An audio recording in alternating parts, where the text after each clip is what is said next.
Hello, everyone. Welcome to the Nocturnal Nerdcast. Hopefully my mic sounds okay. My mic sound okay? Good. All right. Yep. Welcome to the stream.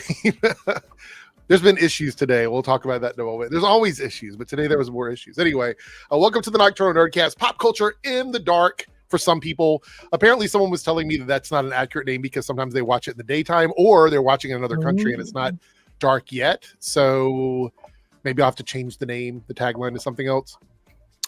Anyway, welcome to the stream. We have a lot of fun topics today. I think we're going to keep it very light, which I think is good. It's been quite annoying on social media over the last few days. So we got some fun stuff to look at. Fantastic Four clips to check out. What else did I have in the things? There's a Disney story that's really funny. We'll talk about that. Frank Grillo threw some shade at Russo brothers and Marvel again.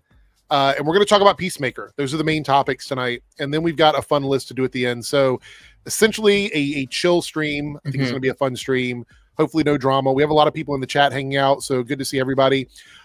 Crazy Joe's here. What's up, Joe? I know. Wait, I think you friended me on Discord, but you have not joined the Discord yet. So if you want to join the Discord or you want the link, just let me know. I'll send it over. One or the other, whichever you like. If you want to chat with us tonight. If not, it's fine. You can hang out in the audience and cheer from the audience if you'd like to do that. Hold on for 1 second.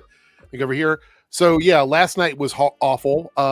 Wasn't able to get online. And then today we had a tsunami, storm, hurricane, typhoon here around the house. Like literally so much rain. Stop the camera over there. So much rain that we had flooding in the area, like literal flooding. We couldn't even get deliveries to the house because people couldn't get around. If you like checked anywhere on the East Coast where I'm at, like in Virginia or in North Carolina in this area, massive amounts of flooding if you're close to the coastline. So pretty bad. I wasn't sure I was like, am I even going to have the internet tonight? Am I going to have power tonight? I don't know. Hopefully I did. So Joe did email me. So Joe, I will respond through email. I'll try and get you onto the Discord though, because that's where everybody gets the link. I used to send it on Twitter, but Twitter's not as reliable. So we just kind of stuck with Discord. You might see my cat around. We had to take her to the kitty cat ER on Friday. So she's okay-ish now. Like she's getting better, but she's kind of running around. So she might jump in front of me at some point. So let me switch accounts here. And I will send the link over to you. Let's see. Invite people. How do I do this anymore? I don't remember because I haven't done it in like 3 weeks, I feel like. What does your hat say, Darren, by the way? It's Stitch. Okay. I thought that's what it was. I wasn't sure, though. I was like, wait, am I reading that right? So, all right, I'm going to send you the link, Joe. Feel free to jump in with us if you'd like. I'm not sure who's going to show up tonight, so we'll see. I have a question for everyone here. Mm-hmm. What was a more important invention than the first telephone? I mean, is there an actual answer to this, or is it like subjective? There's an answer, yeah. Than the first telephone?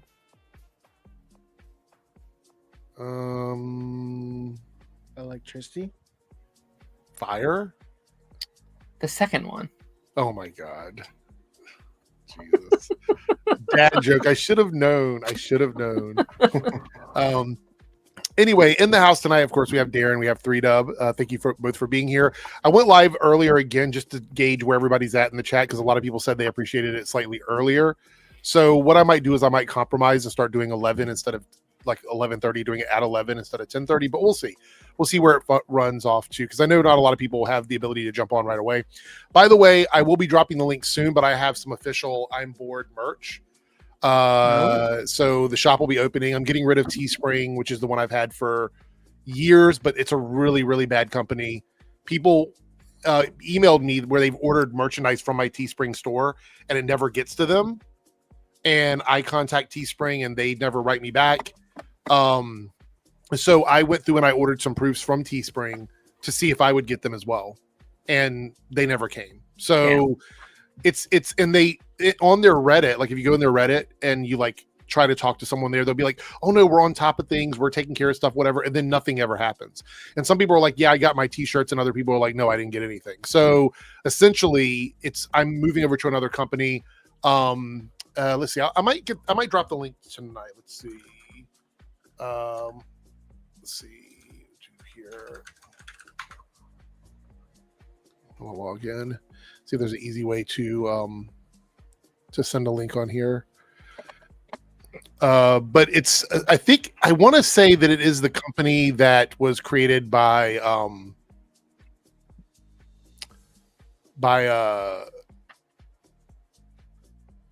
Philip DeFranco, but I don't know if that's for sure. Oh, I don't know. Two people have joined. Yeah, I got it. Thank you. Thank you for reminding me. Let's see. Trying to see. Hold on for a second. No, close that. Close it. Let's bring the people in first while we do this, so we can say hi to everybody. We got Crazy Joe here with us. Back again. Good to see you. And Ronan has jumped in. Yo. There he is. Good to see you, Ronan. Good buddy. Yeah, if you're on the East Coast, in the middle of the East Coast, I don't know how far up the East Coast it goes, but we are rained out today. It's just bad. Like really, really, really bad. So hopefully drier over there for Ronan than it is for us over here. So yeah, still hot as hell here, but we're getting there. It's the turn of the seasons. Let's see. Go back into the app here. So I ordered this proof for my merch like 4 days ago, and it got here already. So I feel like it's a better company already. Let's see. Log in. What's everybody up to, by the way, while I do this? Everybody good? Good day? Yeah. Not a good day? Good. Yeah. Sleeping water was a little fucked, but we'll get there. Yeah. I gotta tell you, I have no idea how to join the Discord. I downloaded Discord again the other night after we talked, and I don't know what to do with it. It's a learning curve. I actually took forever to get the Discord up and running because I didn't want to deal with all the process of doing it. So I watched like 50 YouTube videos on like best practices for Discording and like making sure it's like age confirming and all that stuff so that accounts are confirmed to be old enough to be there, because apparently, and I don't know, some people can speak to this because I'm not in a ton of Discord channels, but apparently there's an issue with like people underage getting onto Discord and like getting in bad situations. And I was like, I don't want to deal with that, which is what was one of the reasons I didn't want to even make a Discord to begin with, because I was like, I don't want to deal with that. But I managed to get all that corrected. I have a bot in there moderating for any kind of weird shit, so that's good. Yeah, so with Discord, you just have to join the servers. Matter of fact, I will drop the link now because I think I actually think I forgot to pin it. Let me double check. It's pretty self-explanatory. Once you click the link, you just basically say join. Just hit join. So let's do this. We're gonna post the link. So I know I used to do a lot of videos with.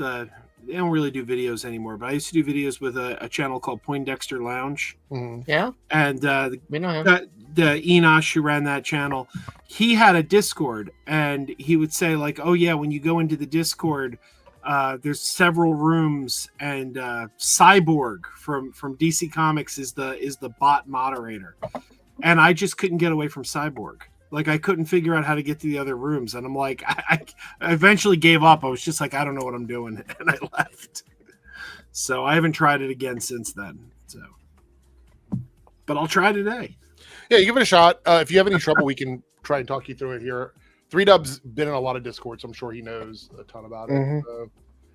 All right. So, yeah, fourth wall is where the merch is. Right now, this is the first one. But let me get a link for everybody here. And see. As Lone Wolf said, it is kind of easier to do on mobile too. Oh, is it? Yeah, it's basically just it's simple. Like basically, the computer is you have to jump through a little bit of hoops. Right. Whereas mobile just directly sends you to it. All right, so I'm going to drop the link for the shirt. There's going to be a proper like link to the channel and everything, but I know some people asked me earlier because I had it on when I was chatting with Dane earlier. Some people asked me about it, so I'm going to drop the link to it if you guys want to get the shirt to like wear the merch around. There's going to be a ton of like special designs and stuff in the shop. a lot of stuff that I've been working on here that I'll try and do. So we'll definitely get that. Here comes my cat. Where are you going? You look tired, Ronan. It's my sleeping schedule was fucked, man. Like I thought I had fixed it, and then I went down this rabbit hole earlier yesterday, and I was just like, I couldn't stop watching these like set of videos and whatnot. And I was like, God damn it. Which ones? I've been on a binge right now of just watching a bunch of Tony Gilroy and Dan Gilroy interviews talking about Andor in the process of these past few months since Andor won the Emmy, and I was just like, I want to know more. What don't I know about the show? And Right. it's been fascinating to learn more about the show, what they went through, how much it changed, how much it evolved, and how much stuff was rewritten, how much stuff was planned. I would have loved to have seen what the show would have looked like if they would have been given like a proper like 3 or 4 seasons to really like do the story they wanted to do.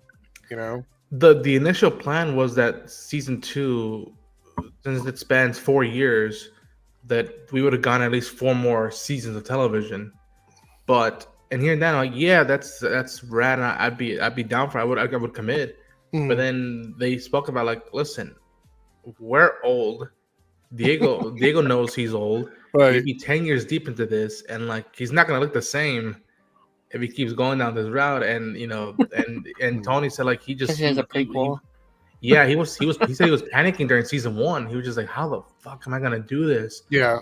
And he said, like, I think in hindsight, it served them better for season 2 because they cut out a lot of what people would consider as filler or stuff that isn't necessary, and it just feels like they're just throwing. I still think I would have appreciated like 1 more season, like maybe 2 and then 3, and then that was it. Like I feel love like how tight it is. Yeah, it's great though.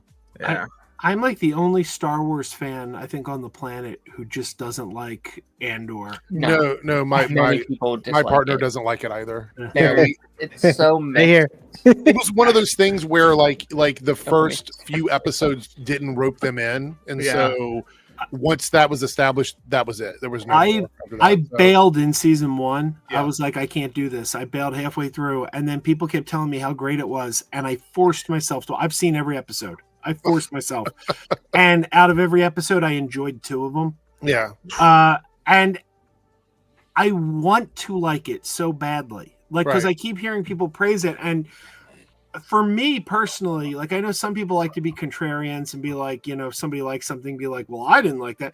I'm the opposite because like when I don't like something, I feel like I'm missing out. Like I hear all my like fellow fans digging this thing, and I'm like. I want that too, and it bugs me that I can't get it. I think it's like a fantastic piece of art, but like an art that I just don't necessarily fully enjoy as much as others. Like I liked season 1, but I like if it vanished, I would never be like no, like I'm not like crying that it's lost. Again, season 2 I heard is incredible, but I've kind of come to this realization recently where it's like life is short. There's going to be so many movies and TV shows I don't get to watch in this lifetime. Let me try and get to the ones I really want to first, and then I can make my way. We'll come back to that. It's weird because like this, like people have been asking why you like this show, like because people kept saying like it's slow, like it's not doing much, and I'm like that's the point. It's something that we're not used to at Star Wars, and like again, I'm not gonna give away stuff, but like there's a moment where I care for a bellhop boy in season 2, and if Eric, if you've seen the season, you know what I'm talking about. But like there's a moment that I'm like I care about that individual so badly, and that's all I know about them. They're just a bellhop in this world. And I think there's and I hate to say this because I've said it about Agents of S.H.I.E.L.D. and other shows before in the past. There's a slowness to the first season that you have to get through because it does really build what the show is. Season 2 for Andor, I think if you're someone that enjoys more like a faster pace, season 2 is a much better season for like a faster pace. But I still think that like if you aren't happy with where the show was in the first season, you're just not going to be into it. And I know a lot of people that tried and they just couldn't do it, and that's fine. Emerald Jade here. I want to say the same Discord server. Yeah, it's the same. It's my Discord for my 2 channels, so it's the same one. I'm not gonna. It reminds me of like when people get on Facebook and they like make 1 million profiles because they can't remember how to log into theirs, and it's like you see all these old people with like 5,000 pages. Yeah. I mean, like I'm only gonna have one Discord. It's like I'm not gonna do another one. I mean, I might do another one like later on for other things, but for the channels, it's just the one Discord. So yeah. Also, Highlands. Sorry, I missed the stream. I was you just haven't knocked seen out. Skeleton Crew? So good. I love Skeleton Crew. It's fun. Skeleton Crew is one of my favorite shows. Yeah. My favorite Star Wars project, I think, of all time. Really? I Nice. connect, like, I've always been very casual Star Wars. So, like, watching that week to week with my friends talking about it, like, I had such a good time. Yeah. And I wish it did better because that's such a good introduction to Star Skeleton Crew Wars. to me felt so 80s and 90s. Like it just felt like something from that era, you know? Yeah. For me personally, like oh no, here we go through that. I wish I didn't see Rogue One, because if I didn't see Rogue One, I might enjoy a little bit more. For the, Wait, what do you mean? Like you in general, or in general? If I didn't see Rogue One, I might enjoy Andor a little bit more. I am pretty sure that 3Dub has had this conversation with a lot of you already about how he feels. You have a prequel problem, I think. Yes. I hate knowing what's going to happen to the characters because there's an end. There's an end to their story, and I don't like that. Basically, you can't have 5 seasons with the character. Because that's the magic, dude. Like I remember, like Eric, you know what I'm talking about. But let's say there's a moment in season 2 when 2 individuals have to escape a building, and it's time crunch. That if they don't escape now, they're gonna get captured and they'll get killed. Right. And I know the fates of those 2 characters. And as I was watching the sequence happening, I was like, I'm invested. I care. I hope nothing wrong with it, but I'm like, but I know what happens. You know what would break some people's brains if we had a prequel series where a character that lives later on dies in the prequel series, like dies, and they're like, what? And I would argue that Andor is better than Rogue One. I like Rogue One a lot, but Andor is way better than Rogue One is one of my favorite Star Wars movies, but I kind of rate the shows and the movies separately for me in my head. So it categorizes differently. One that kind of like did the opposite of what Rogue One did was Rebels. Oh, Rebels. Where the lead character is seemingly dead and he shows back up. Yeah, well, I don't mean a fake out though. I mean like literally just kill the person. Like they're gone forever. No. I mean like that's like. Could you imagine if they killed off like Chewbacca in a TV show, and then you're like, wait a minute, what? That's kind of like when I think later on it's a clone or something. I mean, didn't we all have that experience when we went to see Inglourious Bastards? Like, I don't think anybody expected them to kill Hitler. You're like, what? Did they just kill Hitler? Oh, Inglourious Bastards, yeah. Well, they kind of do. Yeah. Go ahead, man. They kind of do it interesting, like Better Call Saul, because like, it's like it is a prequel, but you don't necessarily know where he ends at the end of Breaking Bad. So they start in the past, they make their way to the future, and then they go further. And it's like, oh my gosh, we're caught up, and now we're moving forward. Okay, this is insane. I don't even know if you could be technically behind on Star Wars because the chronology of it is like all over the place. So I mean, it's just kind of like you're either fast forward or no shade.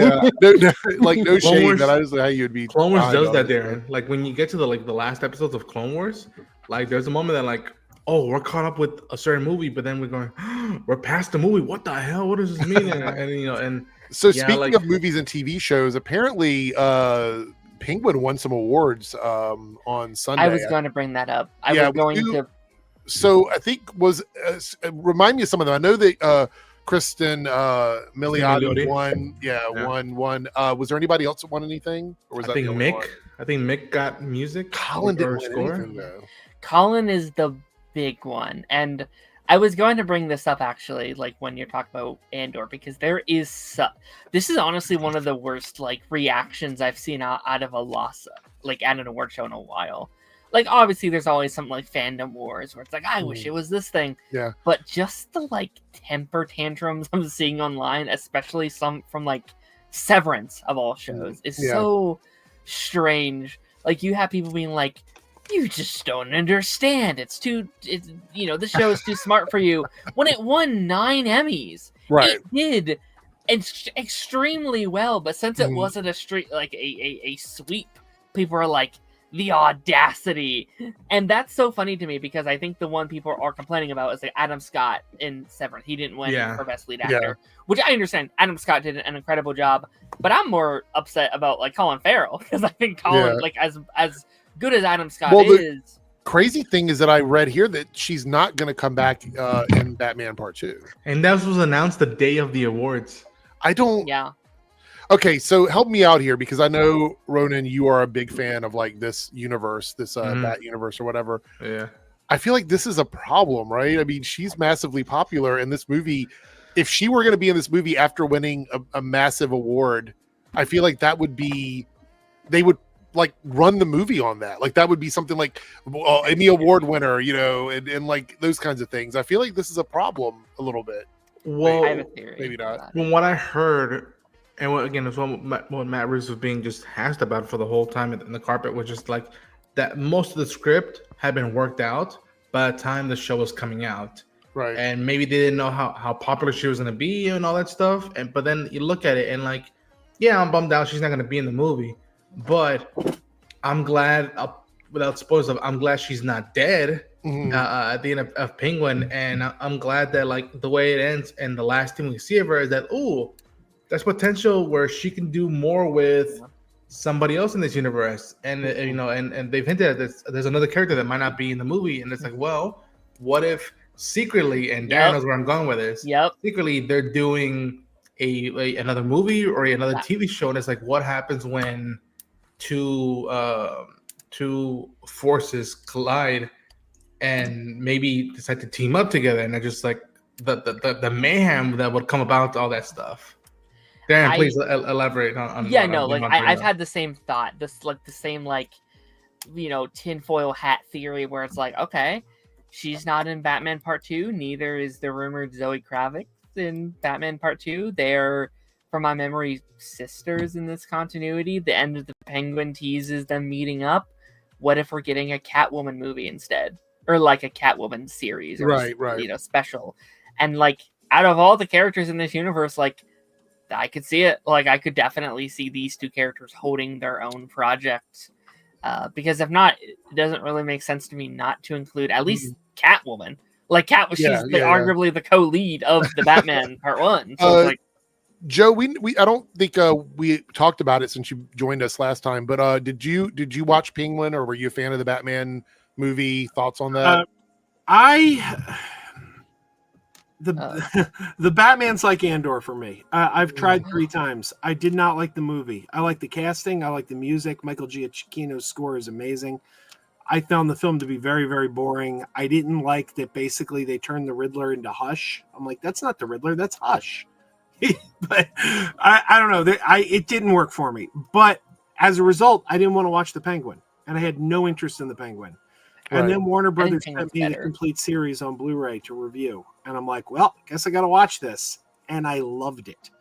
Right. So you didn't like the movie, but you liked the show. Exactly. Right. I loved the show, hated the movie, and I'm kind of going into Batman 2 not knowing what to think at this point. I'm telling you, man, if they do, because again, he said this is a big detective story.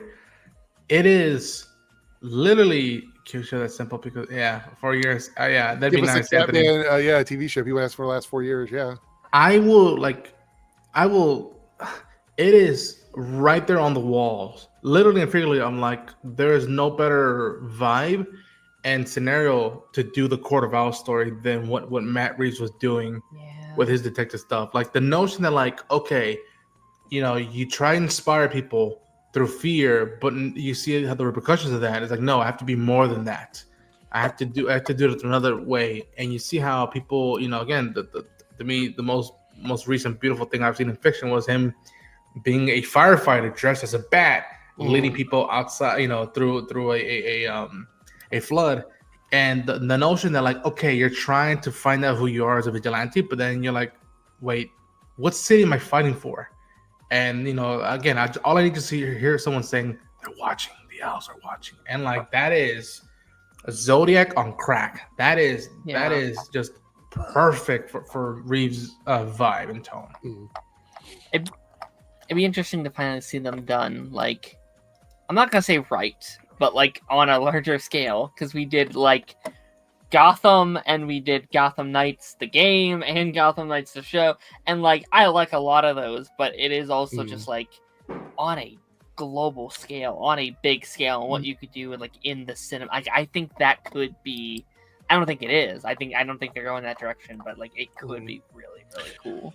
Short Car says Reeves also said they're currently discussing a second season of Penguin. Maybe she'll be. I actually think that if she's going to show up anywhere, that's probably where we're going to see her again. But it says here, bad news, Bat fans. Or anyway, the quote is, "But we'll see." I mean, she's incredible.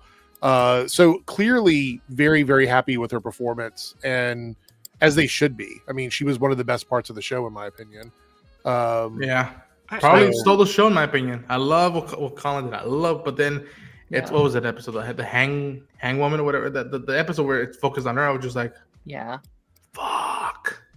I kind of feel about this the same way I feel about like, you always hear people complain about the Star Wars sequels, saying how could they not put Luke and Leia and Han together in a scene? How could they not have a scene together? And I kept saying, because that's not how you write a story. You don't like come up with a scene and backtrack the story like to fit the scene. Like, it's gotta, if the scene doesn't fit the story you're telling.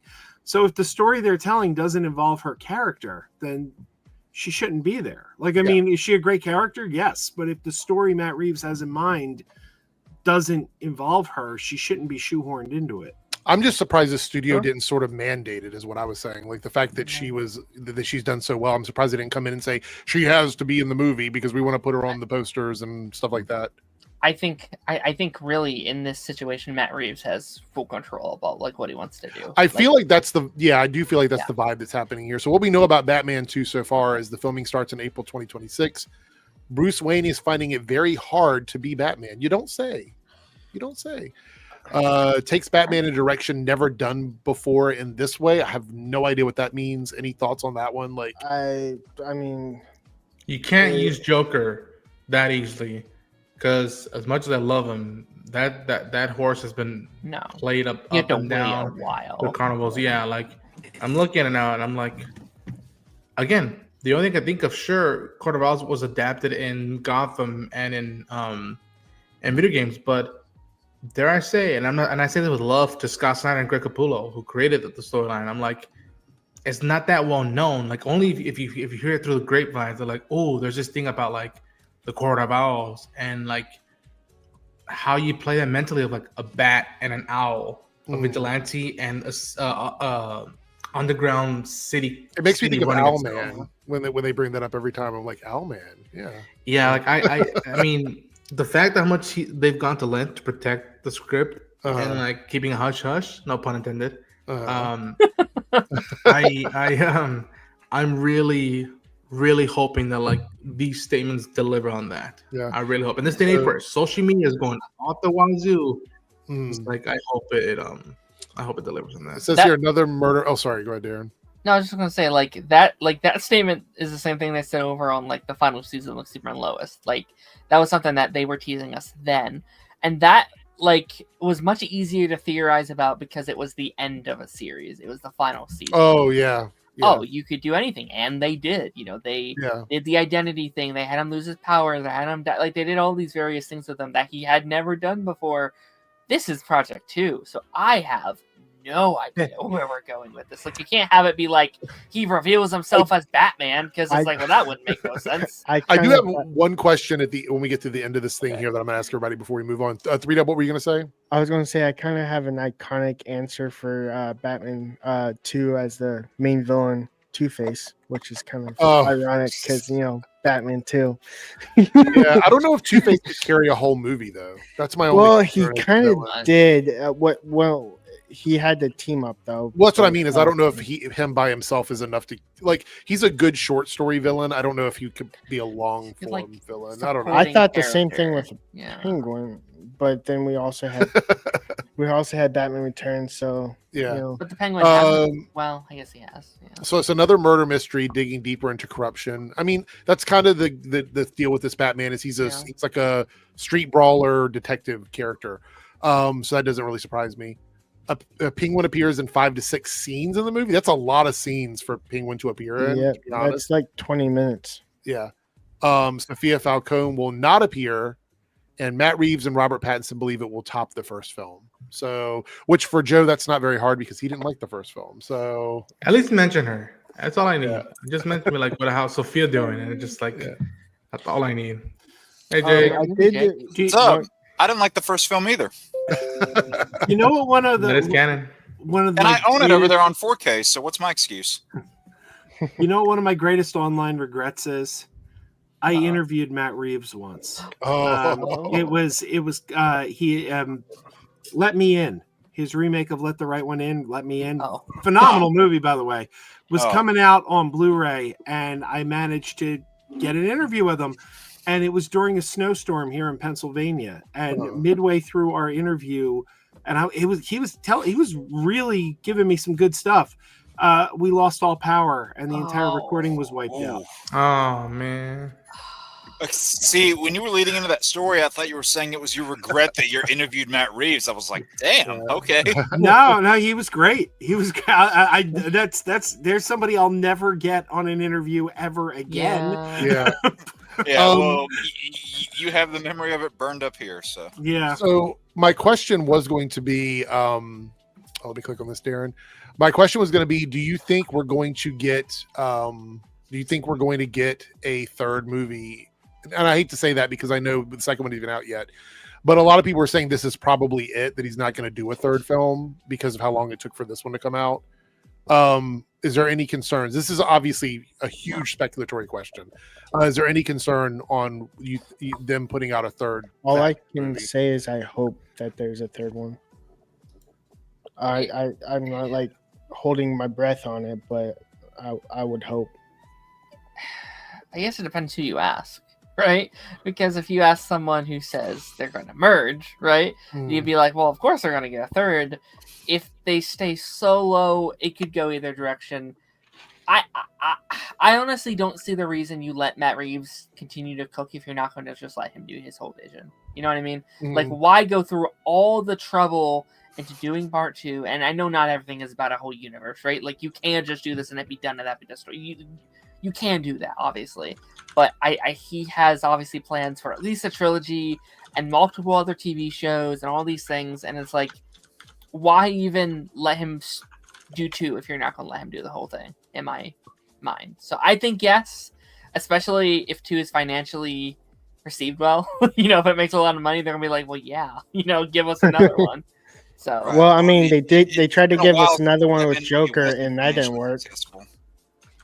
Yes, but there is a big difference between that one was made to not work. There's a difference. Yeah, Joker 2 is a political musical drama. I know, buddy. It's been a while since a Batman movie hasn't been financially profitable, so I feel like they've still COVID.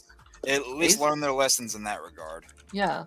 Yeah, I mean, this and Joker were the only things in that time that made DC really any sort of bank, and they were the 2 things non-DC EU connected. So yeah, now they have the benefit of one, being out of that COVID era a little bit, they can get out of that a little bit, and 2, this came out where DC, I'd argue, was at an all-time low. Like, people were not fucking with the DC EU or the DC brand at the time. Was it 2021? So this came out in 22. I'd say they were about to enter their all-time low. Well, true, but I just mean in this general facility, the DCU is basically dead at this point. People weren't. The euphoria from Aquaman had worn off by now. It's people weren't really vibing with it, and now after the success of Superman and hopefully a bunch of other Supergirl, hopefully at this point, I don't know how that does, but hopefully DC brand will be better as well, and people will be more willing to jump into this. And I hope they keep doubling down on the whole thing. Listen, we'll do the DCU, which is the main continuity, but we want to also keep another stage open for anybody who wants to tell a good story that isn't beholden to keeping your style, but having fit in the world. And it's the DCL's world. This is again the whole thing of will he do a 3? I hope he does, but if he doesn't, there's no rules. You don't have to do a trilogy. If you only do 2 movies and you do 2 shows, that's good movies. Year 1 and year 2. Yeah, repurpose that. I know there's always been talks going around about that Arkham series, but make a version of that for that universe. You can have that be your second installment. it could work. Like whether they could do it in DCU and have that be your way to build out your Batman rogues, you could do it that way. Or if you want to go the more, I hate the way this term's being abused, but if you want to go the more grounded, I hate saying that now, but if you want to go with that more approach to it, then it can fit in Pattinson's world just fine. I think the big sorry, I was just gonna say I think the big thing to remember is you never know what to expect. Like you really never know what to expect, because we had 3 movies in recent years that made $1 billion at the box office and then had sequels that bombed, and that was Captain Marvel, Aquaman, and the Joker. So like I would think anyone would have thought Marvel's Joker 2 and Aquaman 2 were really safe bets. So, but you just don't know. Well, I mean, like what I said before, when one of those movies is intentionally structured to fail, then that one kind of writes itself. I don't agree with that though. Like I still don't understand why Joker 2 failed, quite honestly. So well, Todd Phillips didn't want to make the second movie, and they kept essentially saying, hey, we'll give you this amount of money, and then he finally said, all right, I'll do it. And it was kind of made as him giving them the middle finger. It was like, all right, I don't agree with that. This movie, The Matrix Resurrection. That's another one. I don't agree with that. I watched all the special features on the Joker 2 4K disc, and that movie was made with so much love. Like they really were putting their all into that film. Like I do not believe the narrative that he wanted that to fail. I think he thought he had something really special on his hands. Fair enough. The teaser was really good. The whole thing with the lipstick on the glass and whatnot, and like. So I've heard people that love the movie. So I mean, and then it didn't work for me personally. I was very not into it, but a lot of people have defended the movie, and there's pieces of art that I don't understand sometimes, and I'm just like, I don't get it, and I move on or whatever. But I've actually heard several people defend Joker 2. So, I really liked it. Like I didn't love it. Like I like the first one better, but I think it's a good companion piece. Like everything that I loved about the first movie carried on into that. In fact, I think I liked this first movie better after I saw the second movie, because some of the reveals we had in the second movie, I think, strengthened the original movie. See, I kind of knew that I wasn't going to connect with the second movie even going into it, because I didn't like the first movie that much. I get it has its fans. I'm just not one of them.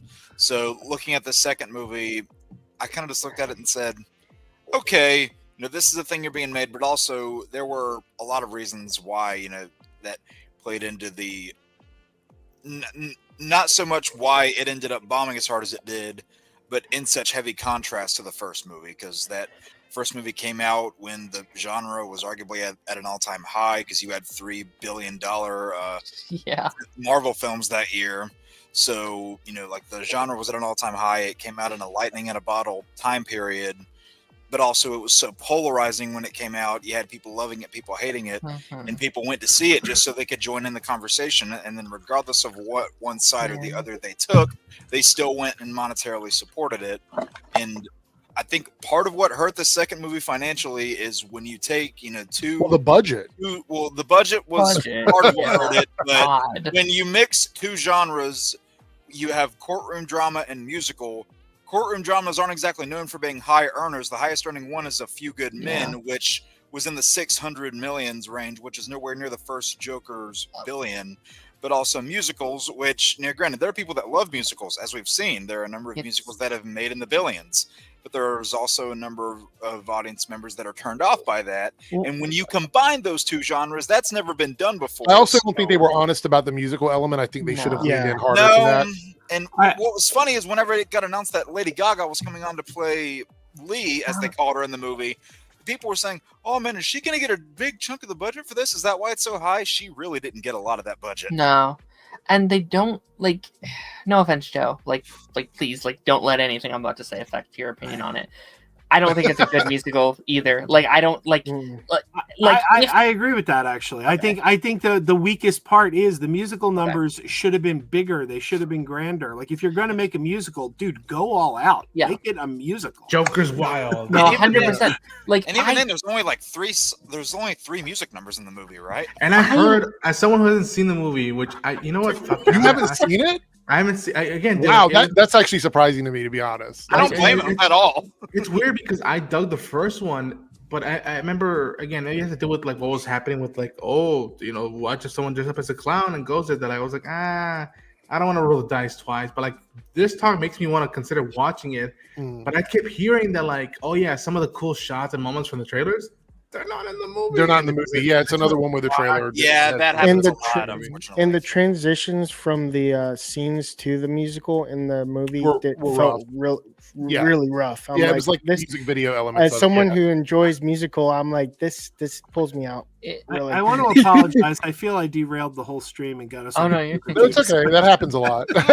You're good. But I think, and I'm not upset either. You know, like we disagree. It's fine. We just have different opinions and we just have different takes on things. So I want to talk a little bit about this before we jump into some of the other bigger topics, just briefly. So we talked a little bit about a AI story last week about some stuff that was happening. It looks like the AI lawsuits are continuing. So Disney, Warner Brothers Discovery, NBC Universal have filed a joint lawsuit against Chinese AI company Minimax over willful and brazen copyright infringement. The company is reportedly valued at $4 billion. And the joint statement was, we support innovation that enhances human creativity while protecting the contributions of countless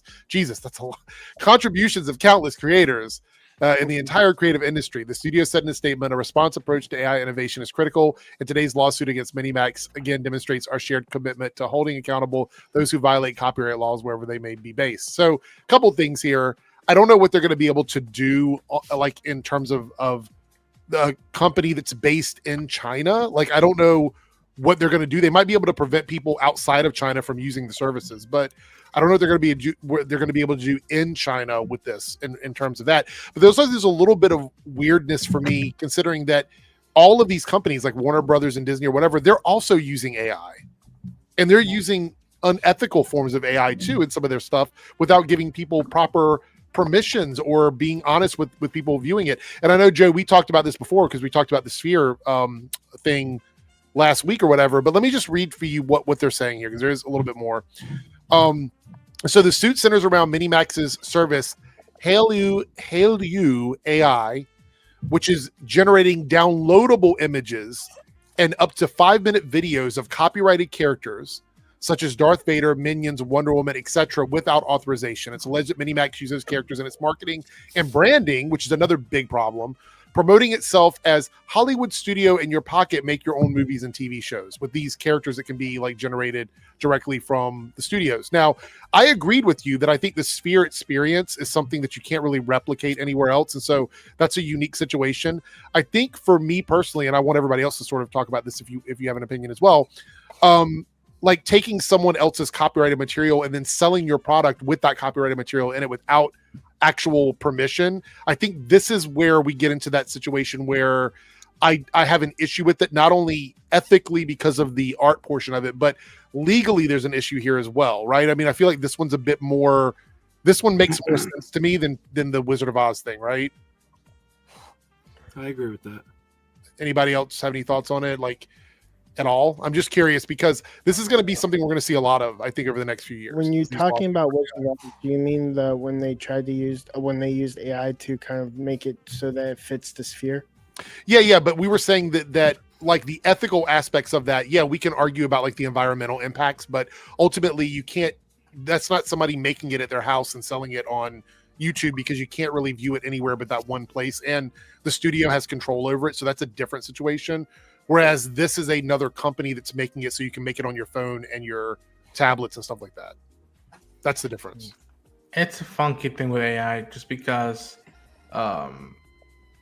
when this starts bleeding into stuff that people are passionate about and do their own takes on it without AI, they just get bundled in together, and then everybody goes down. Like this, I wouldn't be surprised if this starts affecting people using these IPs and tell their own like creative stuff, like fan fiction or like fan films, and how much that will start, hemorrhaging on people and being like, well, you can't do your fan film anymore because AI started fucking with our toys. It's funky. It's with AI, it's funky, man. It's ever changing. I'm surprised because I for sure thought Disney and Warner were going to be some of the big companies are gonna have their hands in the cookie jar and be like, yeah, we want AI, we want that in our pockets. It's just like, no, don't F with our stuff. And yeah, it's weird.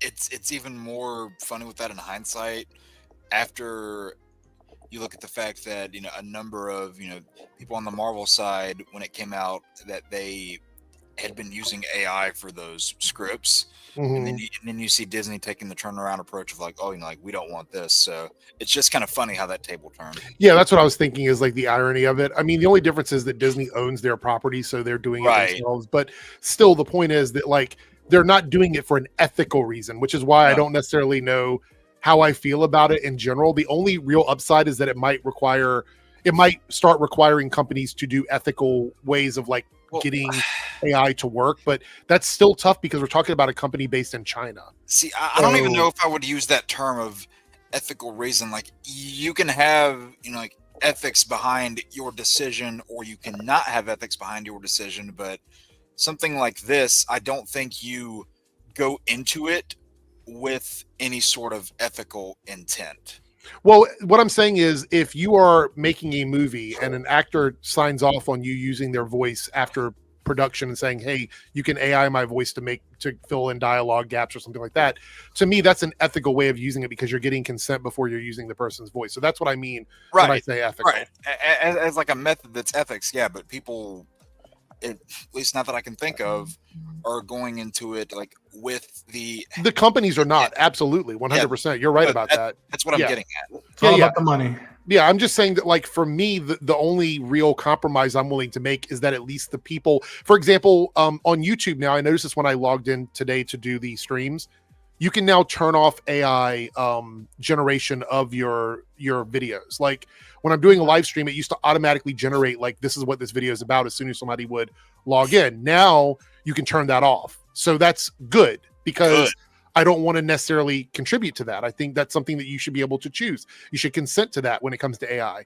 And that one little thing to me was a big deal because I complained about it like 2 months ago. Maybe it was even sooner than that, where I was like, I don't want people and YouTube forcing us to use AI components to our videos and our content if we don't want to. And so they gave us an option to turn it off. So guess what? It's off, and I'm going to leave it off. I'm not turning it on because I don't want it on my content, right? Yep. So that's my one compromise is that I need more ethics in that. Now we're going to talk a little bit about some Disney stuff, but before we do that, I do want to bring this up here. So the Russo brothers paid tribute to Robert Redford. I didn't realize that he had passed away until this afternoon when I was on stream with Dane earlier, and he mentioned, I was like, wow, because the news cycle is so cluttered with garbage at this moment, like I didn't even see this had happened. So Russo brothers here said, we're deeply saddened by the passing of the incomparable Robert Redford, a true legend whose acting and directing inspired us throughout our careers. There are very few people who have impacted modern storytelling as significantly as Robert, and we are deeply grateful in our time with him. So RIP to Robert Redford, somebody that I knew watching growing up, like in so many things that I remember from, my childhood and on. So yeah, it was sad. I didn't even notice it, and I feel bad because that was something that I would have mentioned earlier. Like I would have done like a tweet out about it or something and mentioned it. But I just, again, the news cycle has been so absolutely cluttered. And now I want to go back and rewatch The Natural.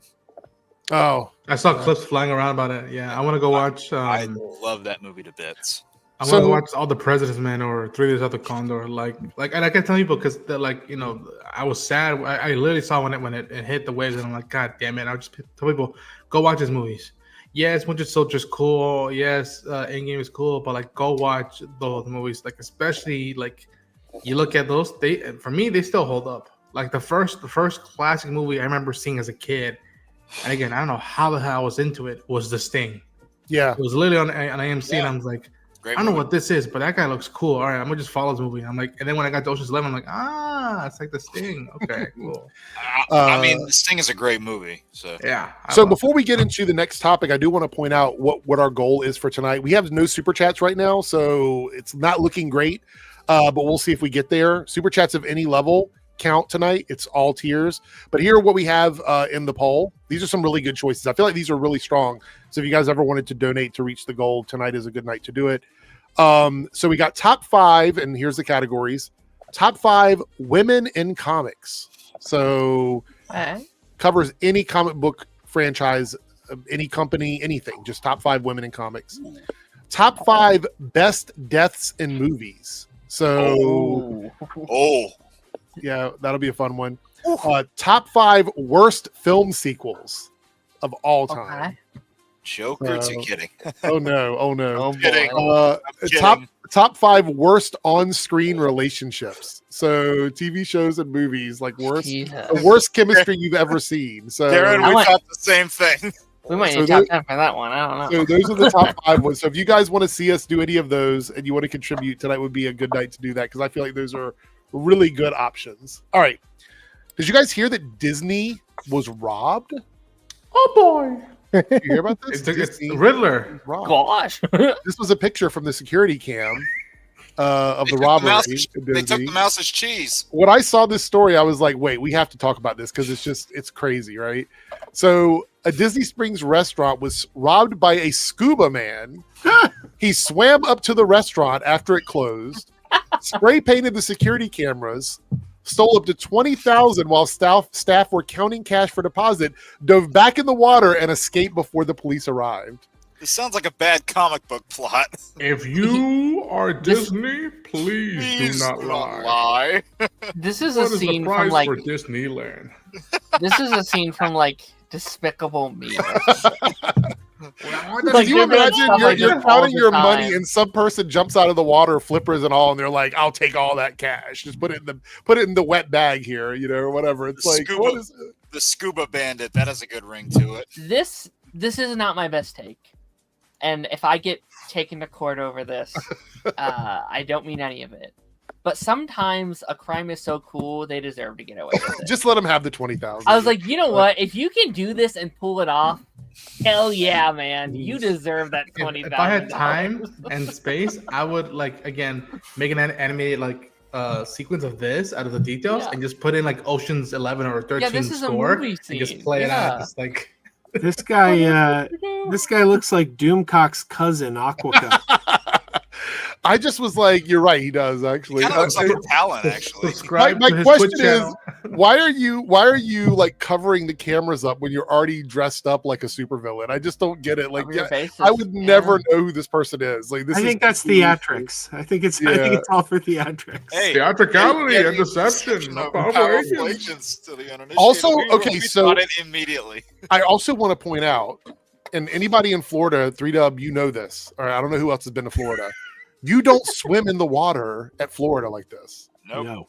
It is really dangerous. Like there's probably alligators in this water. What if this means this guy's a real badass? You gotta respect it, man. That's what I'm saying. Maybe you're right. Maybe Darren's right. I will say, like, for me in Florida, there's only one place alligators live, and that's the creeks, which is not the bay. And what you have to worry about with the bay is sharks. But the water around Disney World, like what do they call it, like Bay Lake and all that water, has bacteria in it that could cause brain damage. Like people have gotten seriously sick from that water. That's why they closed River Country. The lakes over here in the Carolinas have been thought to have brain-eating amoeba in them for years and years, and yeah, we still have stupid people around here, but I mean, I inhaled that water. I'm fine. Somebody says, I live in Florida. We don't care. Swim, swim, swim. All right. Well, there we go. Especially since it's Disney, like they're fine. Let him have it. He probably needed it. Yeah. Serenity says, for women in comics, do you mean characters or creators? For this specific poll, it's characters. Well, we might do like creators at some point, but this one is like, think of like, the big, characters like Wonder Woman and stuff. Like we're talking about characters like that. So, I would say I already have my list for creators. Me too. And I feel like there's one that we would share. So in advance, I'll let you have that one. Oh yeah. All right. I felt bad because I took a number of yours last time. Yeah. Connor Dorian here, Charlie Mad X with a $5 super chat. The first one of the night. I think that's a Reloaded channel. So thank you so much. That will count towards that goal. Did you see that Netflix is also interested in buying Warner Brothers Discovery? What is going on with this? With Warner Brothers is the next hot thing on the street right now. Everybody, guys, it's like you know what this means, right? They can sell the Snyder Cut to Netflix. It's getting worked out. Here we go. Yeah. I knew you were going there too. Yeah. Like this is the first good year they've had in a while. They are not going to sell. They're already starting though. The Snyder Bros. Yeah. I think yeah. Zach Terrible. read this super chat and went, "Oh fuck, come on, man! I was out." I just walked away from this mess. Can I walk away for 10 minutes? No, you never can. So, Gail Simone for sure. Oh, and Nocenti. Yeah, that's another. Nocenti Louise is another Simonson. one, yeah. Those are all the ones. I mean, those are ones that I would pick for sure. Like, they would definitely be on my list. Thank you for the super chat. That's 1 out of 10. 9 more within the next hour, and we'll do it. All right. So, this is the other thing I want to talk about before we get into our chat about. I guess we'll do the Peacemaker stuff and get that out of the way, because I do have a few thoughts on that. And for anybody that hasn't seen it, I do apologize. We will be talking semi-spoilers for the episode. At this point, though, we're over halfway through the season, so if you're not watching, I don't think anybody really cares too Good much. luck. Marvel Studios is collaborating with part Jones Soda to create exclusive bottles for Marvel Zombies, and they will come in 4 flavors. So we have root beer for Thanos, cream soda for Blade Knight, which I'm guessing that's going to be the actual name of the character in the show. Yeah, it is, because they've already made Funkos. Right. Called Blade Knight. Strawberry lime soda for Scarlet Witch and berry lemonade soda for Captain America. Is anybody a fan of Jones sodas? I know that some people really like them. I've not had them. I've never been. I haven't had soda in 3 years. Well, I think aren't these like root beers though? I think they're like root beers, if I remember correctly. Like they're all sort of like a root beer base, right? I believe so. They're like Mike's. Oh wait, do they have alcohol in them? I don't know. That'd be the extra kicker. So Zombie alcohol. I think a lot of people zombie. I think people will buy these just to collect them. Most likely, Yeah. they won't open them. People will buy They were them. doing a similar thing for Fallout. When Fallout came out, they had these things that were like, in essence, the new cola drinks, if you will. Oh, I remember that. Yeah, I do remember that. Did you ever get any of those? Anybody ever try those? Like, No, I never did, but I want to have a new Coca-Cola bottle. I would love one of those. we got a new poster. I got one of those. I got one of those old, like the old style that they used to make of those Coca-Cola bottles, where it was like share with a certain name before they changed the style and the font of the way they do it. Mm-hmm. So I have one of those old bottles with my name on it that's never opened. So it's just been sitting there for probably way too long at this point. But yeah, that's there. I have a Back to the Future 2 Pepsi Perfect bottle. Oh, That's awesome. Marvel Zombies here. We got a new poster showing off some of the characters, some of the artwork here. I wish the cartoon looked like this. I mean, I don't mind the what if art, but I really like this artwork. I think this would have been really cool in the cartoon to have this more like hand drawn look to it. I will say the what if art looks better in that Zombies trailer than it did in What If. It's fascinating to me that like this is Disney. They were for the longest time they had animation in the bag. Besides Warner Bros. With Looney Tunes, they had the animation in the bag. Mm. And like I look at it now and I'm like, why? Why don't we roll the dice? You're Disney. Like you don't have to. From what I understand, apparently DreamWorks has been taking it from them. I'd argue they have though. Like, what did we get last year? X-Men '97, which is some of the prettiest animated stuff I've seen in a Absolutely. minute. And my point, it works. Roll the dice, do something else. You know, you want to use the Spider-Man verse animation? I mean, it's been used from Predator to K-pop, but like, go for it. And like, I like the Arcane style animation. Yeah.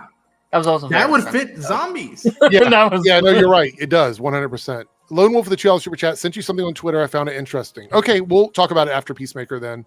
Can I just add just like one little thing to the zombies thing?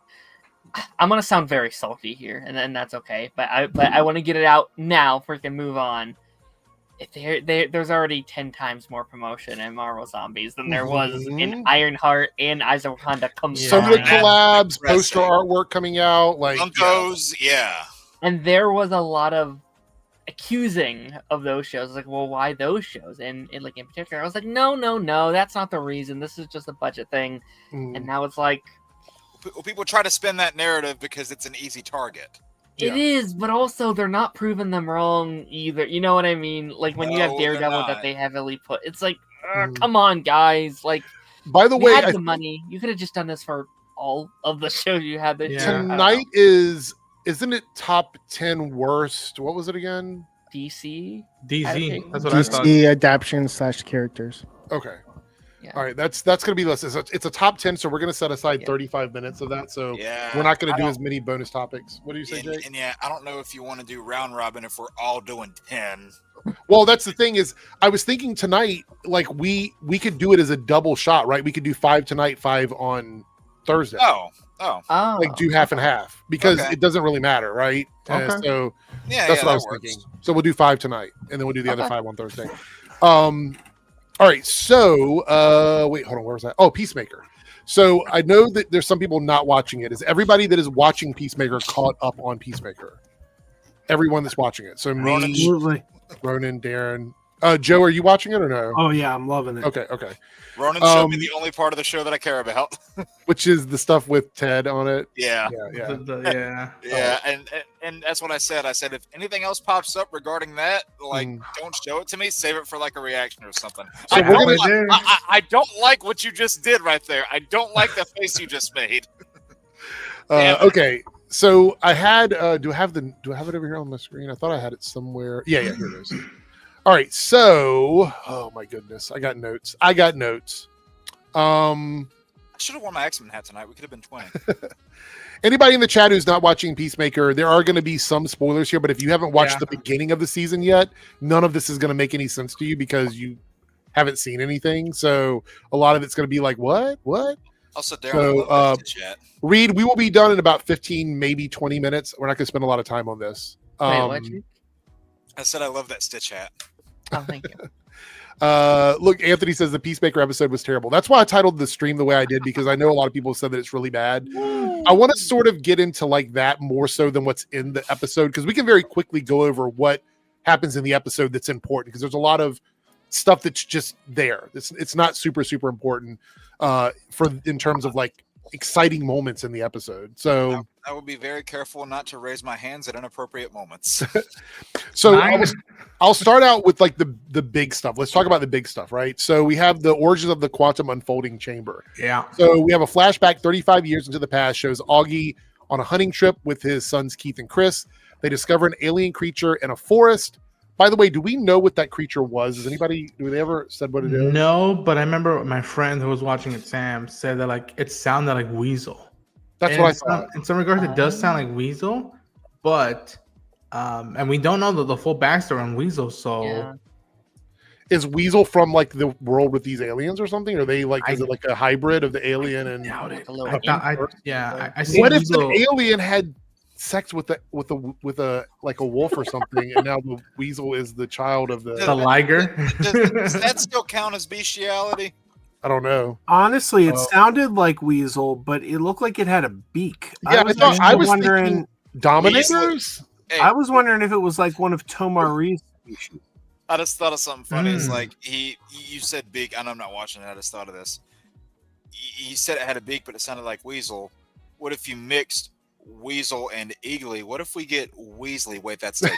Never mind. Never mind. It's but here's the thing. Joe said Tomare, right? Like that is Green Lantern. Oh, I would be giddy if it's a lead student and stuff. But again, I'm glad this is because I didn't want that like this cool technology just came from this like the redneck racist. So then we have a silver briefcase on the ground, which leads to a doorway in the woods. That is the entry into what is the quantum unfolding chamber.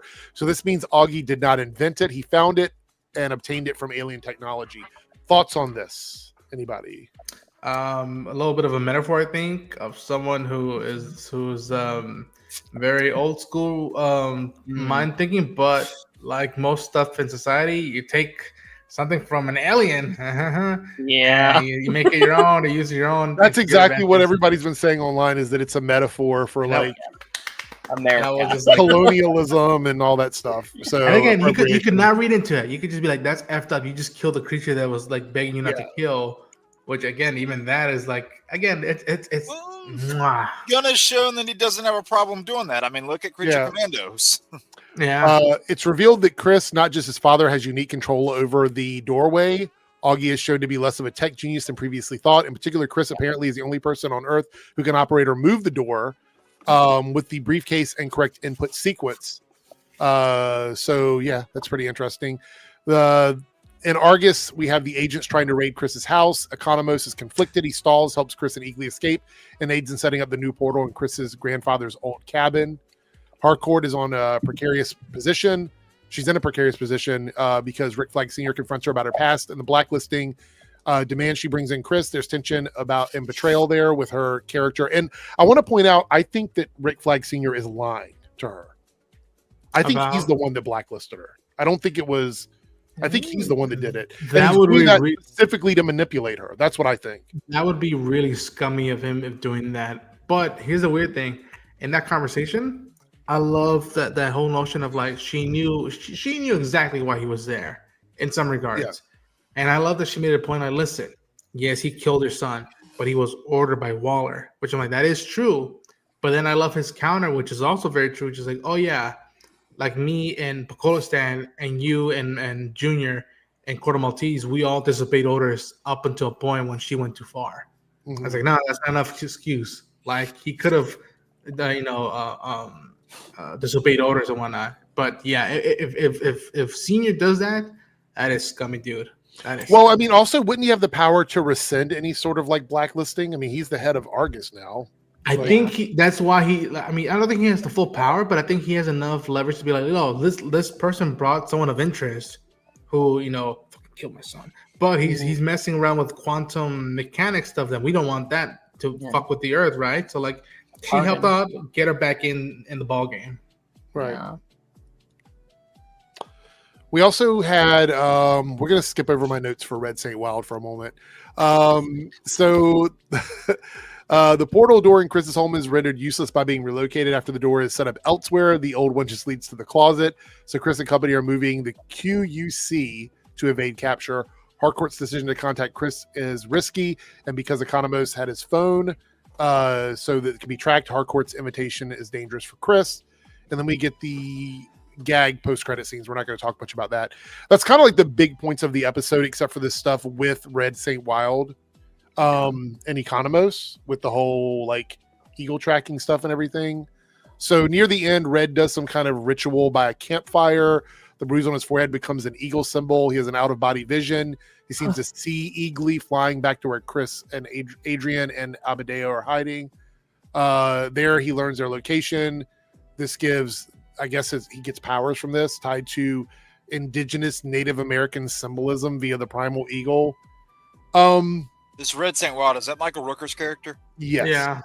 Unfortunately. Okay, so let's talk about that briefly before we talk about the episode. So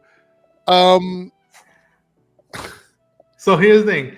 Yeah, so I had talked to some friends of ours, mutual friends of ours, and they warned me that they're like, we're not digging Rooker's character at all. Right. I'm like, what's wrong? Like, I love Michael Rooker. And they're like, yes, we love Michael Rooker. We just don't like the character he's playing.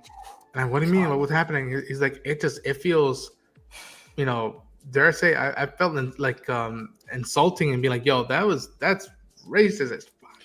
And I'm like, how bad is it? Because again, I had seen the whole thing of like, the blue and purple stuff. And I remember there was like a back shot. Yeah, we didn't know the whole thing when we saw the teasers for it and everything. And I thought that was a deep DCU character. I was like, ooh, we're going to get into that stuff. And I see it played out. And before I had seen it, I was like, well, how bad is it? And they're like, well, they're messing with Native American stuff. And I'm like, did they go full Tonto, like Lone Ranger from Disney movie, like with Johnny Depp? And they're like, that's a good comparison. I was just like, all right. And I watched it and I just like, my hand was this the whole time. I'm gonna let y'all talk about it for a minute, then I'll give my thoughts on it. I mean, I don't like this character at all, like whatsoever. Like I am not a fan of it. But the point of the character, at least so far, is that you're not supposed to like them. He's a terrible. It's like Peter Griffin, where it's like, yeah, he's just like Peter Griffin just did blackface, but the point of the joke is that he is wrong for doing that thing. You know what I mean? So like that is the point of his character. They even call him what is it, like Captain Appropriation or something? Yeah, last episode. That is the point. Like it's not like James Gunn has been like, oh yeah, this is a cool thing. It's like, no, he's not a good guy. Making fun of it. With that being said, what a lame. I just like I sat here this week, man, and I was like, what are we? This might be my least favorite thing James Gunn's ever done, if I'm being honest. Like this particular episode of Peacemaker is my least. And you know what's weird, Darren? You bring up the whole thing of like making fun of it and whatnot. You know what's the alternative? They're like, you know what? That was a great way of making fun of it, and yet still being intrigued with the character.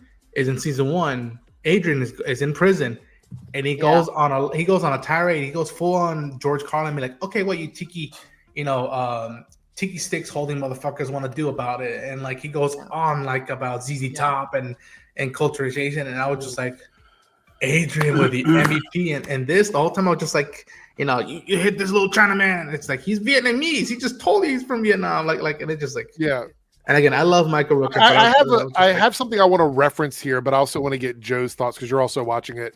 Yes. What are your thoughts on this as well from your perspective? I'm just curious. On the Rooker character? Just specifically that, yeah. I found him to be very, very funny, and I thought he was based on, or I don't know if it was intentional, but he reminded me of the character Snake Walker from the Muppet movie, who was a professional frog killer. Oh, I would not be surprised if he pulled that from that. I would not be surprised. I could see that. Yeah, 100%. Okay, so when we first saw this character, and I'm pretty sure that I don't remember who was on stream when we talked about it because it's been forever since the trailer dropped or whatever. But I said it would be very difficult for them to make this work without getting some heat about it because we knew that no matter how this played out, if this character was going to be tied to something regarding indigenous people, Native Americans, like that there was going to be something around it that isn't going to work. And my issue with it was if they bring this character in, because keep in mind, we didn't know if this character was going to be like as bad as they are now. You know what I mean? Like we kind of had an idea of what the character was going to be in terms of what they were going to do on the show, but we didn't know for sure until we actually saw it in the show. And I said I was going to wait until we had a better idea of what this character is before I make any full-on opinions about it. And I hate to do this because I feel like it's okay. I'm going to give my opinion of where I am, how I feel about it, but then I also want to give my thoughts on like how I think people could perceive it as well. So I think we're not supposed to like this character. And so from that regard, I understand that they are making him a bad person for doing bad things. And those bad things might be slightly uncomfortable because it is diving into appropriation. It is diving into like, how a white person perceives indigenous people and things like that. All of that to me, I get that. Like, I'm not blind to the fact that that's the intent, of the character on the show. And from that regard, I think they're doing exactly what they intended to do. I don't know anybody that likes this character. So most people don't like this character. So I think they succeeded in that for one reason or another.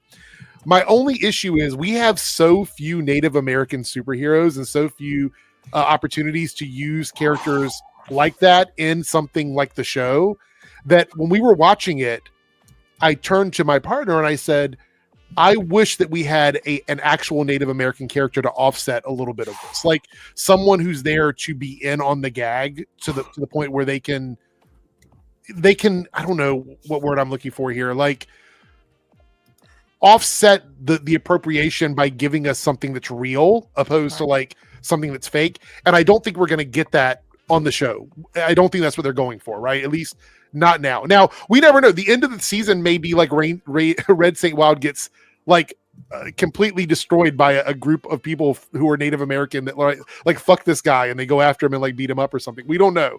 We have no idea where that's going to go. So we have to wait and see. But what I wanted to bring up is if anybody saw the show The Studio on Apple TV, okay? Yeah.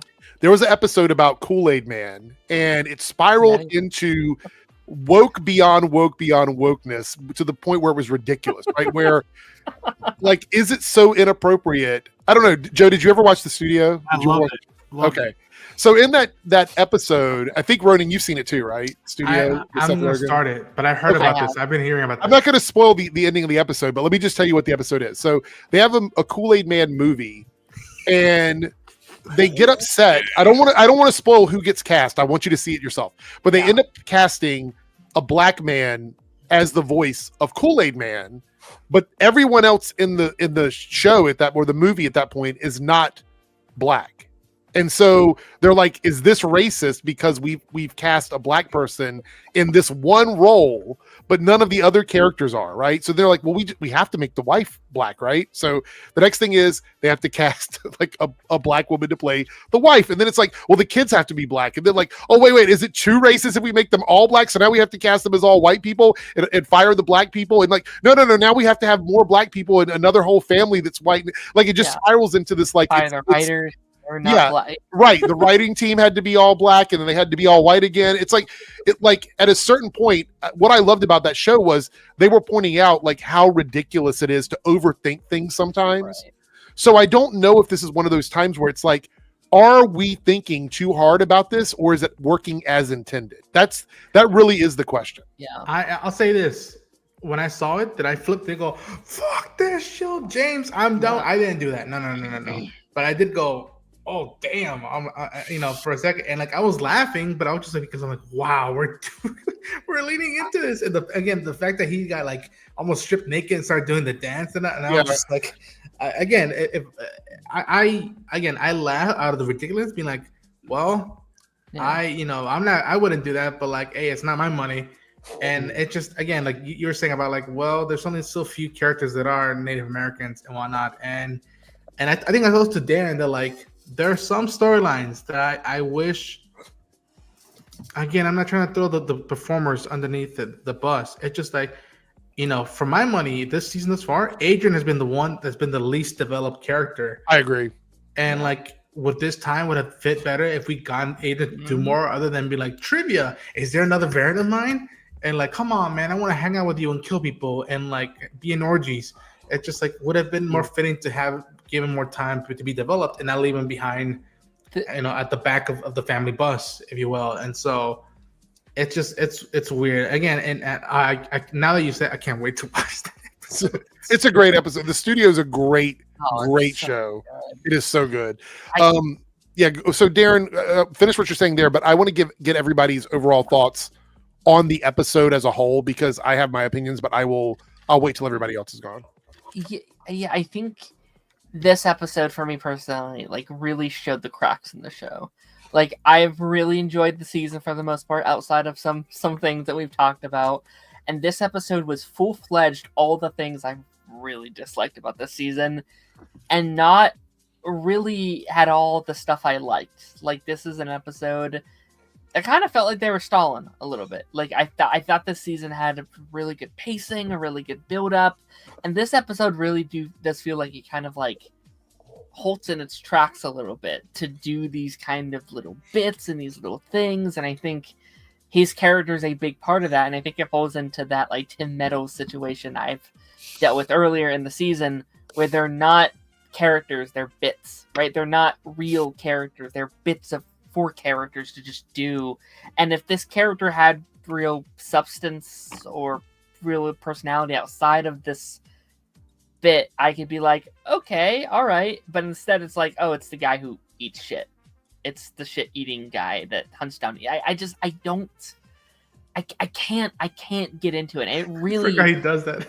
It really has taken me out of the story. And it really, like, I do think this episode kind of lowers it maybe a whole letter grade for me.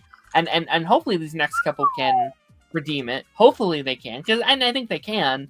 But I think it is one of those weird, like, oh, we need 8 episodes. Shit. What do we do this episode kind of thing? So, but that's just me though. Like, I don't want to drag it down for anyone who happened to enjoy it or, you know, has positive things to say about it, because there are some good things in here too. Like, it wasn't all bad, but I didn't like the majority of it personally. Okay, Joe, what are your thoughts on? Because you say you're loving it, so. Yeah, I really enjoyed it. I mean, it's not the best episode of the season, but I laughed consistently from start to finish. Yeah, I know I dug it. I'm okay. Anxious to see where it's going. All right. John Economos was the MVP of this episode for me. Yeah, I was so happy he finally stripped himself of like calling out, oh yeah, Sasha Bordeaux, he winked at you and whatnot. And then, you know, even the spit, I was like, oh shit. And I was like, attaboy, dude, like defending yourself after how many fucking times of ginger beer, yo, GB.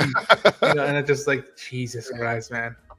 Okay, so my issue with this episode is probably it's a product of my own making, because I was expecting to get some sort of like, you know where I'm going with this, right, Darren? Mm-hmm. Some sort of like a bit more resolution on what's going on Earth 2, and we jumped back into this story. And to be quite honest, this felt like it could have came at any point. Like it just felt like it was. I understand it came where James Gunn wanted it to, but I feel like in the context of the build-up, and Darren, were you the one that said that you felt like this was stalling a little bit and everything? Is that what you said? It really is, like, literal and physical. Like, in the episode, you literally have a character stalling for time. Yeah, and I feel like that's a perfect representation of what this is. But like, my issue is that like the gag? Is that, are they in on that and they knew it and that's why they did it? And am I annoyed because they were in on it and now I can't give them shit because they were in on it? Like, I don't know, but I really wanted to get a follow-up on what was going on the second Earth. And I feel like what happened in this episode could have been done in 15 minutes, in my opinion. 100%. It could have been the back half of last week's episode. Yeah, but I think for me, like, do I think it's the worst episode of TV I've ever seen? No, that would be hyperbolic, right? No. I think it's the worst episode of the season, though. I think next episode, too. Are you of the show? It's my least favorite. Of the show. Yeah.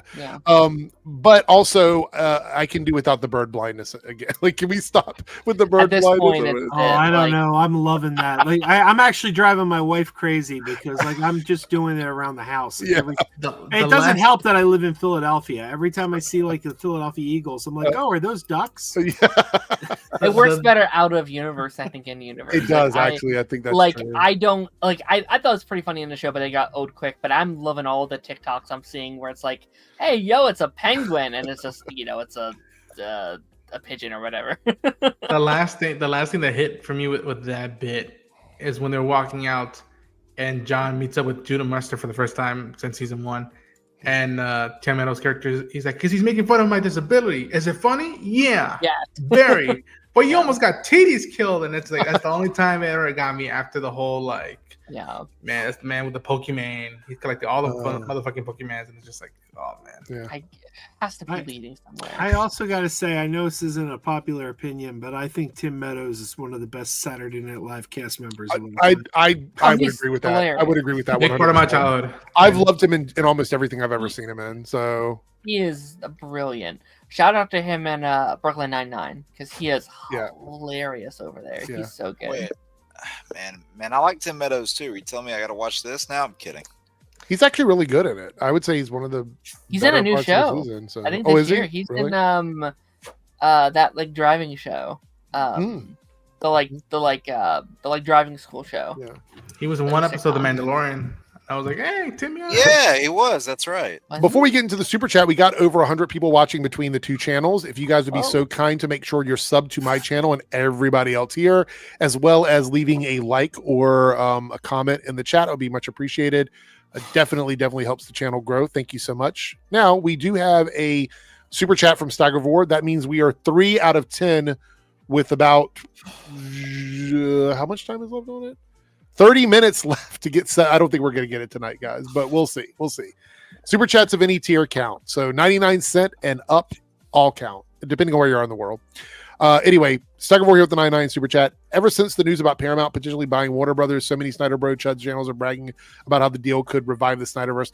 I have come to the conclusion that I don't think there'll be a point in my life while I ever hear the end of like reviving the Snyderverse. I think it's just something that will go on for the next 30 years probably. That's not even what frustrates me most. It's how people are taking this whole thing of Paramount like looking to put up a bid for Warner Brothers and running with that, and them and them equating it to, oh, they're looking to potentially buy Warner Brothers, or oh, Warner Brothers is looking to sell, when neither one of those things is happening. Right. I'm infuriated by the selfishness of it, because if this happens, if Paramount buys Warner Brothers, thousands of people are going to get laid off because it's going to create job redundancies, just like happened with Disney and Fox. There's going to be people in parallel positions. There's going to be thousands of people are going to lose their jobs. Yeah. And I'm seeing Snyder Bros celebrating. And it's like, well, screw those people. I might get what I want. First of all, Yeah. no, you're not going to get what you want. No. But you're saying that possibility that you might get like Henry Cavill back is worth thousands of people losing their jobs. Yeah. You're talking about the same people on the internet who were cheering the fact, who were on the opposite side of the Snyder spectrum, who were cheering about what happened to his daughter because it got him away from the Oh yeah. Big Phildy became a channel member. Thank you so much for joining the channel. I do appreciate it. Speaking of that, YouTube is going to allow creators to seamlessly go from public broadcast to members only broadcast. So I might toy around with that a little bit down the road. Don't worry, the Nocturnal Nerdcast will never be blocked off that way, but I might toy around a little bit with some other streams down the road. But thank you for becoming a channel member. I do appreciate it. Yeah. So wait, hold on. Who was that? Who said that? That was me. Oh, what did you say? I was going to say, do you think like it will stop when Henry Cavill becomes like 60 or 70 years old? No, they'll keep doing it. They'll keep doing it. When he turns older, and they be like, "Kingdom Come, you can do Kingdom Come now." I mean, or they could just get Brandon Routh to do it. You know, I don't know. I don't know how many of you guys are Snyder fans, if anyone. So, you know, full. You know, I don't mean to be disrespectful if you guys, any of you love Zack Snyder, but how did something so mediocre create such fanaticism? You're not going to find any complaints about that over here, I don't think. Like, we're DC fans. I feel bad because I know people who are level-headed Snyder fans. Not a lot of them, but I know a few. Listen. I am a Zack Snyder fan. Having said that, I'm pretty sure I'm one of the few that like Twilight of the Gods came out, and that's been my outside of Watchmen. That's been my favorite thing he's done. And I was just like, I want to see more of that. And like, lo and behold, like, God forbid I ever get lucky to meet him and not bring up the Snyder, anything Snyder Cut related, and just be like, yo, physical media, animation, where are we at, man? Like, I want you already did that. I want to see that LAPD movie he's coming out with. Yeah. I love your work on Rick and Morty, bro. I was honestly a huge fan of everything he did until Man of Steel. It was DC that broke me, but like I loved Dawn of the Dead 2 and including Sucker Punch. I enjoyed. I like Sucker Punch. Yeah. See some of his stuff before he got into DC. There's one project of his that I've just never been able to connect with, and that's 300. Oh, I love 300. I just have not been able to connect. I don't even know I don't necessarily know if any. I didn't really connect with 300 at all. But I thought it was a really good movie. But I didn't like. I don't have a personal connection to 300. This is how bad it is. Like I am definitely. You can go ahead. Go ahead.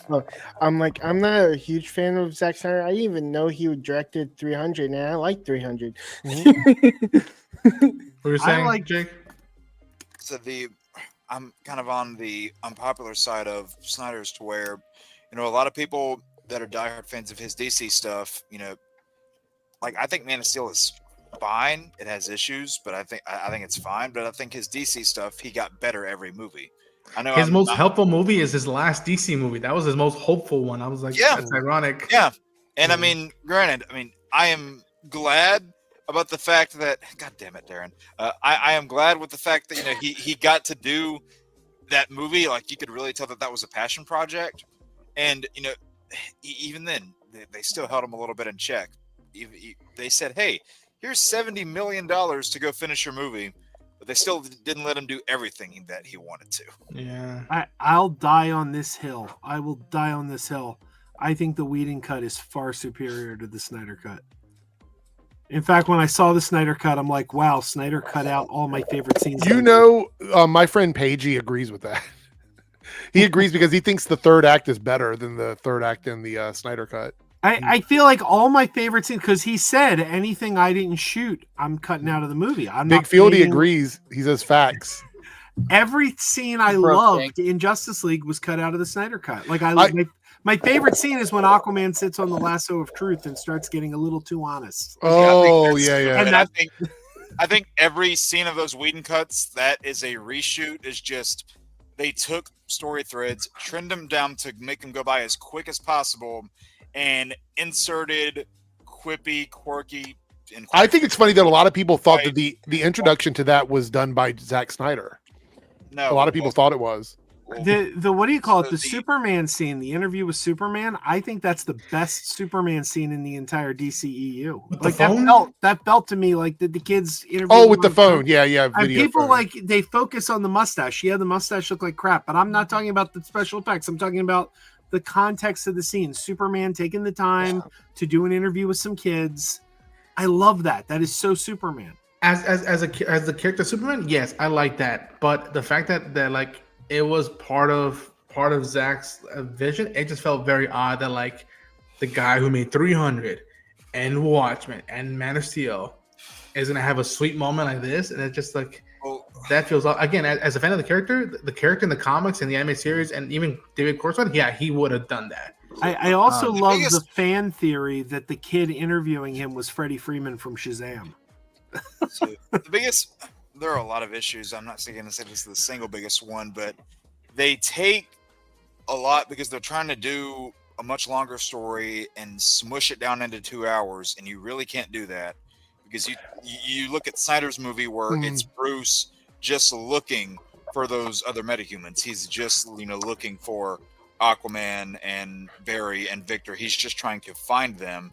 But you get to Whedon's version, and right away it's like he already knows about the parademons, and then he's trying to both find these metahumans and learn about the mother boxes. Well, but I think they're trying to do too much, and I actually think that's a problem of them mandating to cut it down. I don't think that's a problem with Joss's like cut. I think that was a problem the studio mandated down. So like I'm not saying that was on him. That was that was a consequence for their takes, but also you take a director and a filmmaker, writer who is not remotely compatible with what Zack Snyder had done prior, and they are just two people who you can't mix their styles, and you take things that are crucial to the plot. Key example, Snyder's version. Flash travels back through time, resetting reality with every step that he takes. That was a mistake. Joss Whedon saw that and goes, we could do that. Or the Flash could push a car. I didn't like the car. I didn't like the car part, but I think the Flash turning back time was also stupid.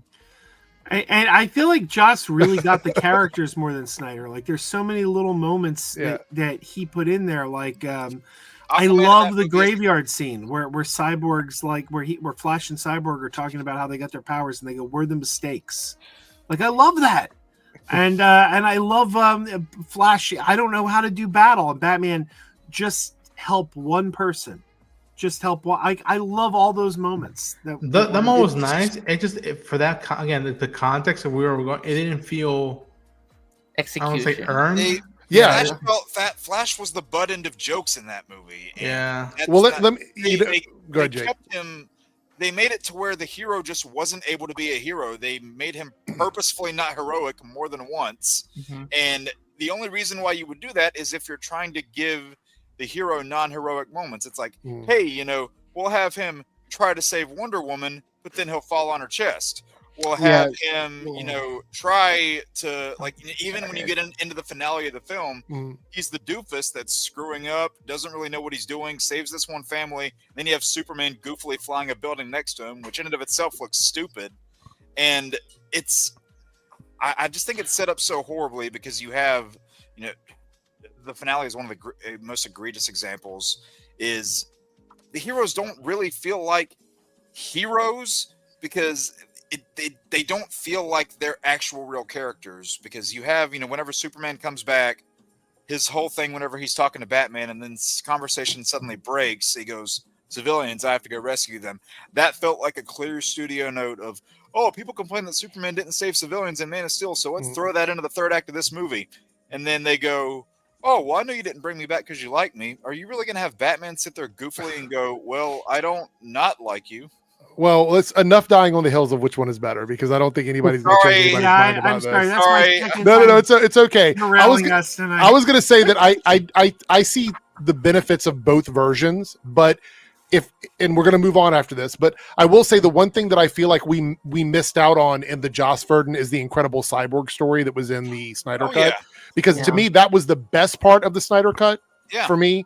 And it could have been its own separate movie, but we didn't get that in the theatrical version. He wasn't really a character. No, and I think that's and we all know how I feel about Ray Fisher, so we're not going to get it. Well, maybe we'd all know, but I have issues with everything about like that whole situation, how he was treated, how he wasn't treated, whatever that is. It was just all that drama. He was the best part of the Snyder Cut for me, and we'll leave it at that. We do have a comment here. Was that? I like the race scene, and that's about it. Yes, yeah. Did you hear about TikTok? Movie? Yeah. Okay, so this is. I wasn't going to talk about this. We're only going to briefly talk about this, but I did mention it on Twitter. So the ban that TikTok was supposed to happen a week ago, and it didn't happen. And people are like, "What's going on with this?" And it says the U.S. has reached a deal with China over TikTok, according to Treasury Secretary Scott Bessent. The TikTok ban was set to take effect on the 17th of September. Actually, it was before that. There was talk of like a week ago they were supposed to do something where they were creating a new U.S. TikTok, which never happened. Which, by the way, I want to point out, I said it would never happen because the TikTok value is tied to the algorithm and the international aspect of it. If you subtract those two things from it, it no longer has any value and nobody's going to use it. So I think they realized that was the situation. Also, whatever went on behind closed doors, and we're not going to talk about the government, we're not going to get into that, but I just want to mention this. Money exchanged hands, and that's why this quietly went away. So now we have, TikTok is staying. I'm not a big TikTok person. I know a lot of people are. They use TikTok all the time, and that's fine. I'm not a big TikTok person. Does anybody really care about this? Does it affect anybody's platform? I don't really use it, so I don't really have a reason to care too much one way or the other. I noticed something different when uploading, like back in the day when you upload like certain clips where it doesn't have any copyright music, but it's a clip. It does get shown to the For You page to people, but now it doesn't do that because it's basically not original content, so they don't show it to the that might be something to do with just licensing agreements that they have. That might be the issue with that. I don't know if that it just randomly appeared, so I noticed like it didn't usually happen until now. So. Right. All right, so we got a super chat from Serenity, $10 super chat. This is how you make the episode better. Okay, we're talking about Peacemaker. If anybody was here earlier and left, just give us a minute to do this. Thank you for the super chat, Serenity, $10, very generous. I appreciate it. Keep everything the same, but when Adebayo, I can never say her name right, Adebayo says that didn't happen. Chris takes her to Earth 2. His brother attacks her because racist and Flag's trap is avoided. I actually thought we were going to get to Earth 2 in the episode. That never happened. So fingers crossed this week we actually go there with these characters and we get to see what they're going to do. You could definitely shed off a lot of this episode, and this is just half of next week's episode. And again, I don't know what next week's episode is yet, but it's like a 30-minute episode. Next week, it's a flashback to last season, and we spend an hour doing something from season 1. Just trim a lot of that fat, connect it to next week. It's a 7-episode season. That's fine. When are we going to see David Corn sweat, everybody? Is he ever going to show up? That photo, man. There was some corn sweating in the first episode. Oh my gosh! There we go. We have we're gonna see him a week from Thursday. Oh, what is that? What did you say? We're gonna see him a week from Thursday because we have a Thursday episode, and then the very next day, Superman drops on Max. I think it's a misdirect, to be honest with you. Oh my gosh! I didn't think about that. I'm starting to think Superman won't appear. I think they want us to think he's going to appear. I think it's going to be Holt instead. Who? Nicholas Holt. Lex. Oh. Yeah. By the way, I saw Superman in the theater for the 7th time last night. Wow. Oh. Wow. I've seen it twice. So thanks for your. I've seen it 3 times. Wow, but it's like people going back for seconds and thirds and sevenths apparently. There's only one recent comic movie that I've seen in theaters more than Deadpool and Wolverine. No, actually. No? Oh, I was going to say that I've seen in theaters more than twice. And it wasn't Deadpool and Wolverine. Really? Wait, what? Wait, do you want to try and figure this out? No, tell us what it is. Is it Doctor Strange? Yep. Okay.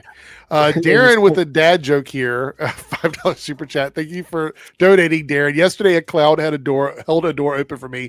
I thought it was a nice gesture. Okay, there we go. I saw Superman in 3 different formats. Oh, did you? Yeah, Dolby Digital, 3D, and 2D. Well, there we go. We did have a Lone Wolf sent something over. I do want to point out we got 16 minutes on the goal, but what I'm going to do, I'd love to see the confetti. I would love to see the confetti. But if we get the 10 super chats within the stream time, I should have set it to 3 hours. I don't know why I set it to 2 hours. If we get the super chats within the stream time, I'll still count it, even though the goal ends in like 15 minutes. But if you guys would like to see the confetti, any super chat of any tier, and that's the last time I'm going to mention it until we get down to like the 1 minute mark. Okay. So this was sent over by Lone Wolf. Trammell Tillman is the first black man to win an Emmy and Best Supporting Actor in a Drama Series. The first one. Wow. That's almost... The first part is not good. Yeah. I know I cheered. No. Is that another one of those? Is that the Jake moment for you? I was about to say, Darren, now it's your turn. First of all, I didn't really know who this person was because remember when they were cast or whatever, and I was like, I don't know who this is. When I found out, I went and watched some stuff with Trammell in it. Great stuff. Like great stuff. Incredible. Have you seen Severance or no? Yes. Okay, good. Yeah. But yeah, so seeing this, I was just like, what?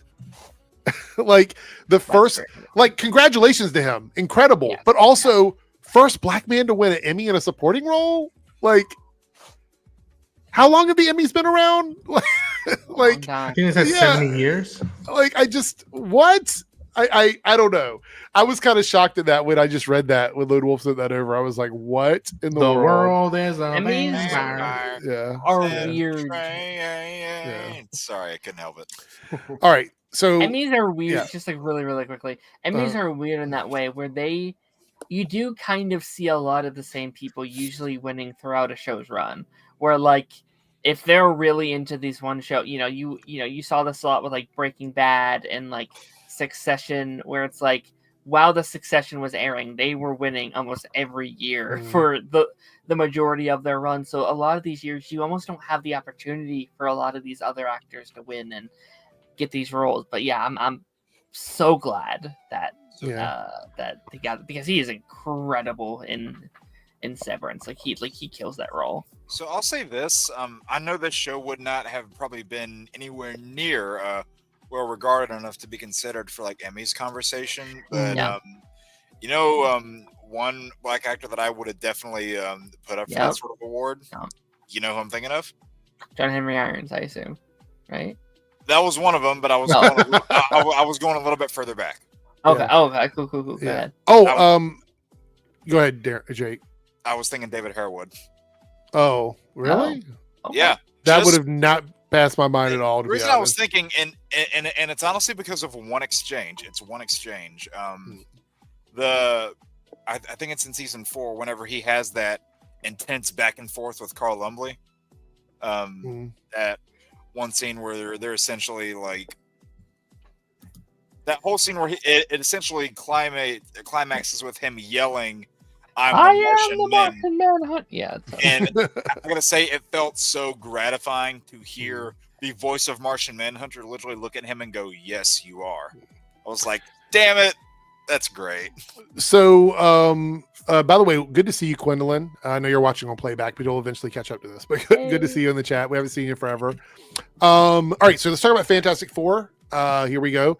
The physical release of Fantastic Four First Steps will include 5 deleted scenes. Now, I looked this up, and what I can see is there's going to be a cut you can watch with the deleted scenes inserted back into the chronological pacing of the movie. Okay. So I'm like, what? So there's a version, there's a theatrical cut, and there's going to be a version with the deleted scenes in it, apparently. The fantastic cut. Fantastic. So, but it's not listed as a director's cut, though. So I don't understand. That could be a better I mean, it could be like there are movies that have cuts with scenes added into them that are not listed as director's cuts, but more so editor's cuts. So maybe. I wonder if they cut it based on time. So they did. That was it was a pacing issue. That's what they said originally. Was they cut it? It's part of why John Malkovich got cut from the movie entirely. Yeah. You're right, Parker. Maybe an extended cut. Sorry, Darren. Go ahead. No, it's fine. I'm just saying, like, to me, if put together right, this could be a fundamentally better version of that movie. Because, like, my biggest problem with it, like, I like it a lot. I think it's a good movie, but like, there is just something missing. There's just something not there. We're gonna watch a deleted scene tonight. There's a deleted scene we're gonna watch, and that one is like that adds so much to the movie. I'd say like that adds a lot to it. So but like, before we get to deleted scenes, so these are the 5 that you can watch separately or an added in extended cut, I guess, whatever they're gonna call it. Taking Turns, Subterranea, Birthday Sweater, Fantastic Four Day, and Thanksgiving Soup Kitchen. I'm assuming the one with John Malkovich is going to be added back in. I think that's probably Fantastic Four Day, if I had to guess, right? Is that the one that was? I guess, yeah. Possibly. Presumably, yeah. Here's the interesting thing. It releases on Blu-ray on October 14th, which is over 80 days after it was in theaters.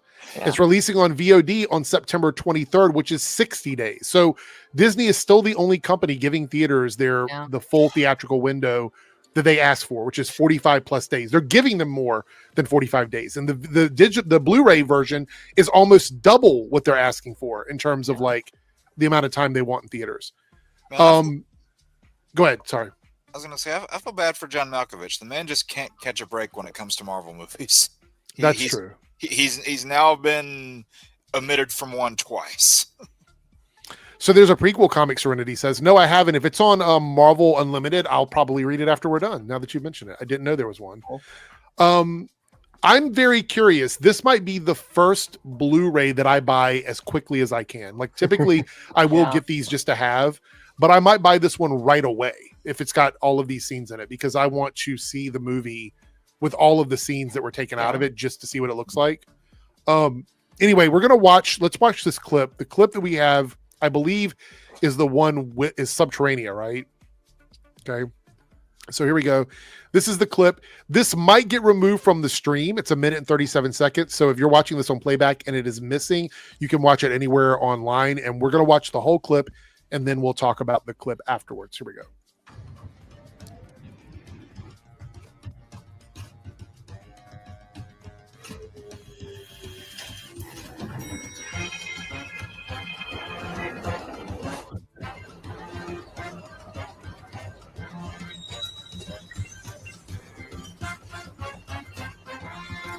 Getting Tower of Terror vibes.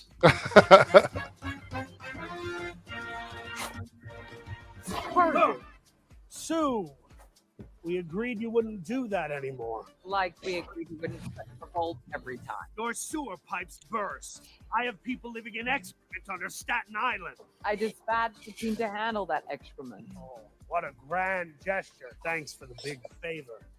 I could give the word and they would rise up. And Johnny could fly through your tunnels and burn everyone alive. And I could put a force field inside your brain and give you an aneurysm. But we're not going to do that because we're not. Ooh, are you all right? Maybe he's trying to relocate my stomach. I can hear. Sorry about that. What is really going on, Harvey, huh? I got people working around the clock on those sewers. Not my people. I see. Okay, so how about you get me a list of your best workers and I will run the names over to planning myself. Okay. Deal? Deal, yes. Wow.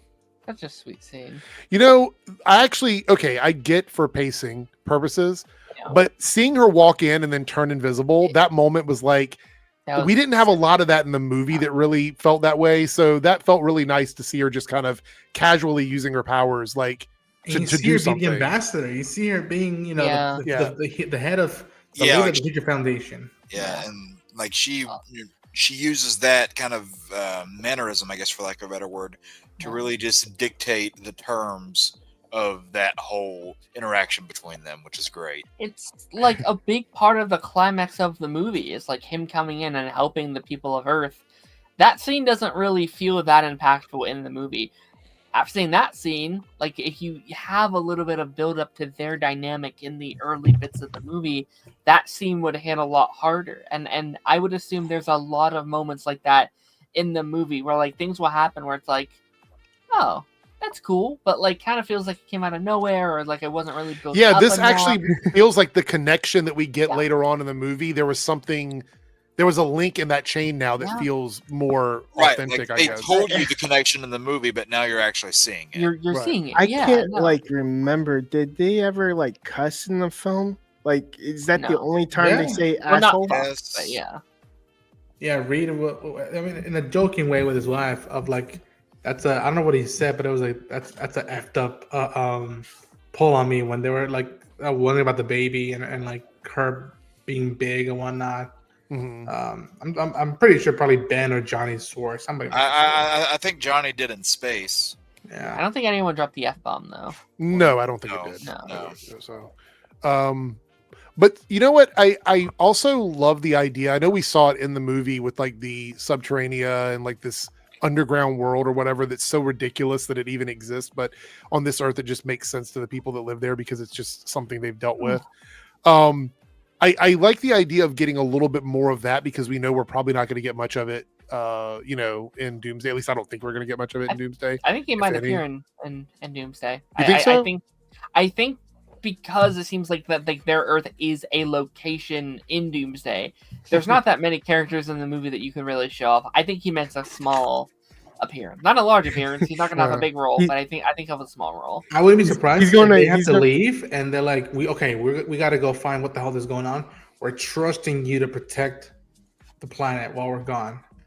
He's going to appear and then go like underground. So just before we watch this clip, we are really, I can't believe we're this close. We're only 3 super chats away with 4 minutes left. So if anybody wants to donate just 99 cents 3 times or whatever to get it, you can. It's any tier. So I want to see the confetti. If we don't get the confetti, that's fine, but I like to see the confetti. All right, we're gonna watch. This is the bloopers from Fantastic Four. This is another minute and 30 seconds. It might be out of the stream. We'll see. Fantastic Four first takes. Oh damn. Those suits are so gorgeous, man. No! Do not shut me down! Should I go faster? Do not shut me down! Bet too much. I'm just doing this to get dizzy. Shut up. You're right. You're right. Rolling. Right. How do you say "oh" in Marvel Land? Oh, damn baboon! Oh, Reed Richards. Fantastic. I was hoping someone did that. Do we have to? Johnny, do we have to? Johnny, do we have to? One more. Sorry. This is going well. Every time. Oh my god. What about this big glob of... Did you get that? Turn off every light switch on the planet. Okay. Bless you. you. Have a cold. I'm just allergies. Allergic to dishonest moments. Oh, snap. All right. Anyway, I love even in bloopers. There's so much like Ben and Reed. I just like busting each other's chops. So great. So great. It reminds me of the when Ned says I'm a virgin and then sneezed and Tom Holland sneezed. It was like it was a perfect it reminded me of that when Ben sneezed. Yeah. I'm looking forward to this release now. I want to see what else they have on there. And this is the first time in forever that I think I've been looking forward to like a actual physical release from Marvel, to be honest. So that's good. By the way, watching that makes me want to watch the movie again now. Like I want to go back and watch Fantastic Four again. So that's good though.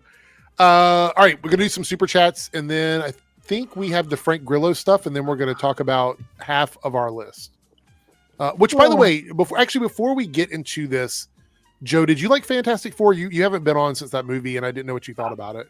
I was incredibly disappointed by it. Okay, it was one of. I actually thought I was going to like it more than Superman. Mm-hmm. The retro future look and everything, like the trailers just spoke to me, and I really was disappointed that the film lacked a sense of humor. Right. It just took itself too seriously. Like I love the comics, and in the comics, there wasn't enough Ben and Johnny bickering with each other. There's a scene at the end with a car seat. That's all I'm gonna say. In case people didn't say, I don't want to give too much away. That scene is so great, and it comes at the end of the movie, and I sat there going, "Where was this? Where was this? We needed more of this." Now, it said I didn't hate the movie. It's an okay movie. I just was really disappointed because I felt like they didn't quite get the tone right. Right. I can see that. I know that my partner, we got confetti. I was like, are we going to get confetti? We got confetti in the chat. I love that confetti, by the way. My partner said the same thing about it, like that it just wasn't, it didn't feel quite like it, like all the ingredients were there. It just didn't sort of like bake long enough, I guess, or it felt like it was not quite done. Superman was their favorite, like 100%. Like they loved Superman. That's probably their favorite comic book movie of the year. Mine was Thunderbolts, but all I cared about is being Galactus, right? Which they did. Thunderbolts for favorites. Yeah, but also it was the only one that I walked out of. Like, now granted, I liked Fantastic Four. You walked out of it.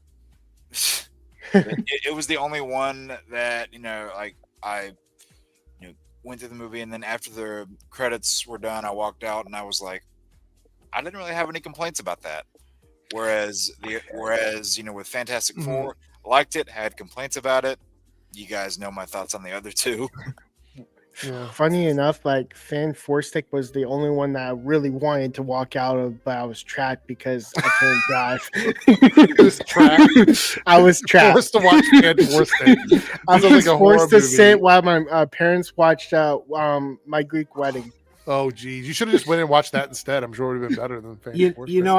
Go out into the lobby of your movie theater and just watch the kids mess around. You'll get a better movie there than in the theater. That sounds really sus. But I mentioned I saw Superman 7 times. Yeah. Can you guess which superhero movie this year I saw the second amount of times? Captain America. Captain America 3 times. Oh, okay. Part of that was because my daughter has a major crush on the new Falcon. Oh, okay. Well, there we go. Well, he's off the market. Joaquin. Oh, really? Is he? He was, I thought. Let's see. Unless I'm wrong. You might not be. I don't know. That's what I was asking. All right. We got some super chats here. Screwface Capo with the $2 super chat. The Snyder Cut. The ... Snyder Cut with the $2 super chat there. Thank you so much. We're not going to get back into that battle, but talk about it again. Huh? No. Oh. We got two. That could just be a fun stream on its own. 2 $1 super chats from South Texas Shark. There's another one from him we'll talk about in just a second. Staggervore here at the $4.99 super chat. I can see the Superman sequel likely introducing Mercy Graves as Lex's new henchwoman. Thoughts on that? Maybe. Sure. Why not? I mean, okay. So surprisingly, I found out there's a lot of people that are huge fans of Mercy Graves, and found that out by watching the show and stuff. The introduction of like different characters and what happened with the DCU. I've never particularly cared about the character, but I found there's a lot of people that do like Mercy. So I feel like it's almost like a name alone. Like she's one of those like comic characters when people hear their comic, they're like, "Oh shit, that's from the comics." Right. But it's like, okay, why do you like them? It's like they're from the comics. It's like, okay, that's nice. You know, is there a Superman character that you guys would like if you're Superman? Is there a DC character, I guess, in general that you found out was coming to the sequel, the what is it, Man of Tomorrow movie, whatever that ends up being? Is there a character that you would be like so shocked that they would use that that would make you like jump through hoops to go see the movie? Like, is there someone out there that says so? Ambush Bug. Oh, Ambush Bug. And for Jake, it's Vigilante. No. Ted Grant. Ted Grant. Oh, Ted Grant. Sorry. I mean, so yes, but from a realistic sense, so like people that could appear in that movie. Yeah. Maybe this is a little bit of a cheat, I guess, because they already kind of did another version of Superman, but if they eventually end up doing like Cyborg Superman or something. Oh. What if they do? What if the second movie is the death of Superman? We've been there. We've done that. I feel like I've heard that before. The answer is clear now that I think about it, and I think it's going to happen. Brainiac. If they announce that Brainiac's a good one. Like, I'm there day one. I mean, I'm going to be there day one anyway, but like, I got another one. This one's a little bit of a deep pull. Draga. I also have one. This one used to be in like the when I met him, he was in Superman Returns the game, and his name is Mongrel. That'll be interesting. Yeah, I think those are people's top two. Like Brainiac, Mongrel are like the two probable villains, right? I'd say. Because isn't Mongrel a part of Humanite? What? I said hell. Ultra Humanite. I mean, that feels like a James Gunn type character. He's canon. He's in Peacemaker. Yeah. Or like he's name dropped in Peacemaker from like an article. Wait, what about Snowflame? Anybody remember Snowflame? Vaguely. It's the villain that uses cocaine to get powers. Oh God, yeah, I do. That's for the Deadpool sequel. You know what character I would also like that I would fully believe is up James Gunn's alley that I'm convinced he's probably going to do something with? Mixie Spitalik. Oh, absolutely. Yeah. Mixie Spitalik was already in the first movie, though. The creature that they were fighting, the Justice Gang was fighting out the window when he was talking to Lois. Oh, he talked about a fifth dimensional imp. They said, "What's that?" And he goes, "Oh, that's just some interdimensional imp they're fighting." Yeah, but I don't think it is him. There's multiple imps, though.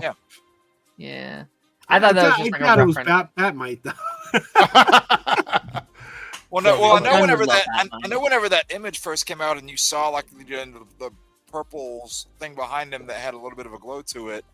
There were a lot of theories going around that was Solaris, but that didn't end up being the case. I think it honestly would have been cool if they did go that route, because again, that would have been a little bit of a deeper pull. Yeah, I'm so sad that Gilbert is no longer with us, because I would just have him come back. Yeah, he fucking kills that man. Yeah. So what? If you remember on the Flash, was the Music Meister an imp or? No. They are a extra dimensional being, but they're not. They're not. So. Okay. Yeah. If they did the Music Meister, I feel like they would have to bring back Neil Patrick Harris. That would be hilarious. Although he did kind of play a similar role on Doctor Who, though. So that's true. South Texas Sharp with a $2 super chat says, "What did you watch this week?" I love answering this because it's very different typically for. So we just finished watching a show called The Paper. We watched the last episode this week, which was actually really good. We're watching a show on Prime called Girlfriend, I think is the name of it. Ooh. It's got Robin Wright as the lead from what you call it? Why can't I think of it? Kevin Spacey. Well, yes, Princess Bride, but she was in this show with Kevin Spacey. What was it called? Oh, House of Cards. House of Cards. That's it. Yeah, she's in there. Olivia Cook is in it, I believe. Yeah, and it's an interesting show because the episode, at least from what we've seen, you get to see the episode through the eyes of different characters. So like you watch part of the episode happen with one character and then they'll go back and show you the other character's perspective. At least that's the way it looks like it. We also started watching Futurama season, whatever it is, on Hulu, dropped this week, the new season. Mm-hmm. We weren't really happy with the last season of Futurama. We thought it was okay. This one had a much better start to it. What else are we watching? What else did we finish? We're watching The British Sewing Bee on the Roku channel. So the Great British Bake Off as well, which is one of our favorite shows. Project Runway we're watching. We're not too happy with that at the moment. I'm into a lot of fashion and stuff like that, so we watch a lot of shows about that kind of stuff and reality TV competition shows. So we kind of lean into that a little bit. Of course, we're watching Peacemaker, so there's that. Alien Earth, tonight's episode was so good. I'm really enjoying that show, by the way. Anybody else watching anything you want to shout out? Any shows that you're watching? Any movies you're watching? Go ahead, I'm sorry. I was going to say I am currently like before I came on the podcast, I was watching the Ice Blade Sorcerer Shall Rule the Is that World. an anime series? Mm-hmm. Okay. As soon as you said the title, I was like, it has to be anime. Yeah, their anime titles are long, so. Yeah. Anything, Darren? Oh, Joe. Sorry, go ahead. I was gonna say I just finished season 2 of Strange New Worlds, and that was fantastic. Not quite as good as season. Did I say season 2? Season 3. Yeah. Not quite as good as season 2, but still, still very good. I had an issue without spoiling it because we're not talking about that specifically, but without spoiling it, I loved almost everything in season 3 except for the last episode. I didn't really like the last episode. I loved the last episode. I know, but my wife is with you. She didn't like the last. Yeah, I think there's an element in it. I'm just gonna put it this way: power of love shit. I don't typically like. So anything that leans into like some sort of like internalized love being used as like a way to explain something, I'm probably not gonna like it because it just doesn't work for me. But I'm not gonna spoil. Don't tell the Flash. look, in cartoons and stuff, I like it. And if I say anything more than that, it will spoil the end of the series or the season. So I don't want to do that. But yeah, I just didn't really care for that too much. I thought probably the best part of season 3 was the appearance by Trelane from the original series. Yeah, there's a lot of great stuff. Strange New Worlds for me is the best, and I might get a little pushback on this because I love Discovery as well, but I think Strange New World is the best in terms of like feeling like an old Trek show placed in 2024, 2025. It has that same feeling to it. It's just a shorter season because obviously they're not going to get like 23 episodes anymore. Yeah. But I feel like the vibe of the show feels the most like that, whereas Discovery was a different thing. I love Discovery for different reasons. Picard season 1, did not like it. Picard season 2, much better. Picard season 3, I loved it, but I fell for the nostalgia bait, I guess. Also 7 of 9, I love her. She's one of my favorites. So anything with her in it probably will get a thumbs up from me. But yeah, so that's with me, Star Trek. So anything else, anybody? I'm just about to finish watching The Good Place for it the first time. Oh, about to wrap up season 4. I love that show. That's such a good show. Pretty good. It's pretty great. All right. Well, thank you for the super chat, South Texas Shark. We had another one here. I think. Oh, we had 2 here. To finish, yeah, Jake. What'd you say, Jake? I'm getting caught up on the Swarm series that came out because I started that and I'm about to finish it. Is that on Prime or Hulu or where is that at? It's on Prime and it's also on HBO Max. Okay. Might start the studio.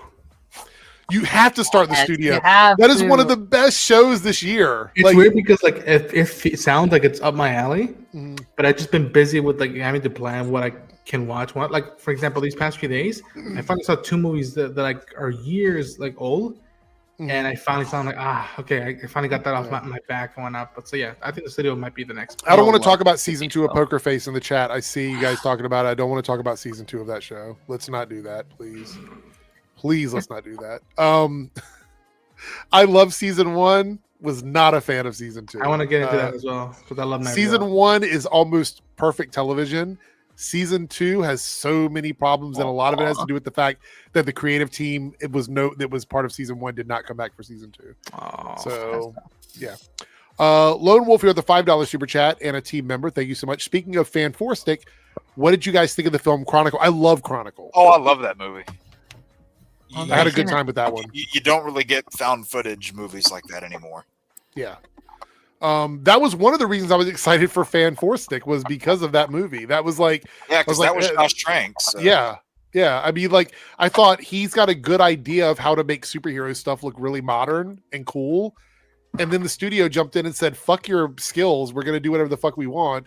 And turned what might have been a bad Fantastic Four movie into a worse Fantastic Four movie because he wanted the sci-fi horror elements of the Fantastic Four to permeate through the entire film, and the studio was like, no, the third act has to be like a Marvel movie.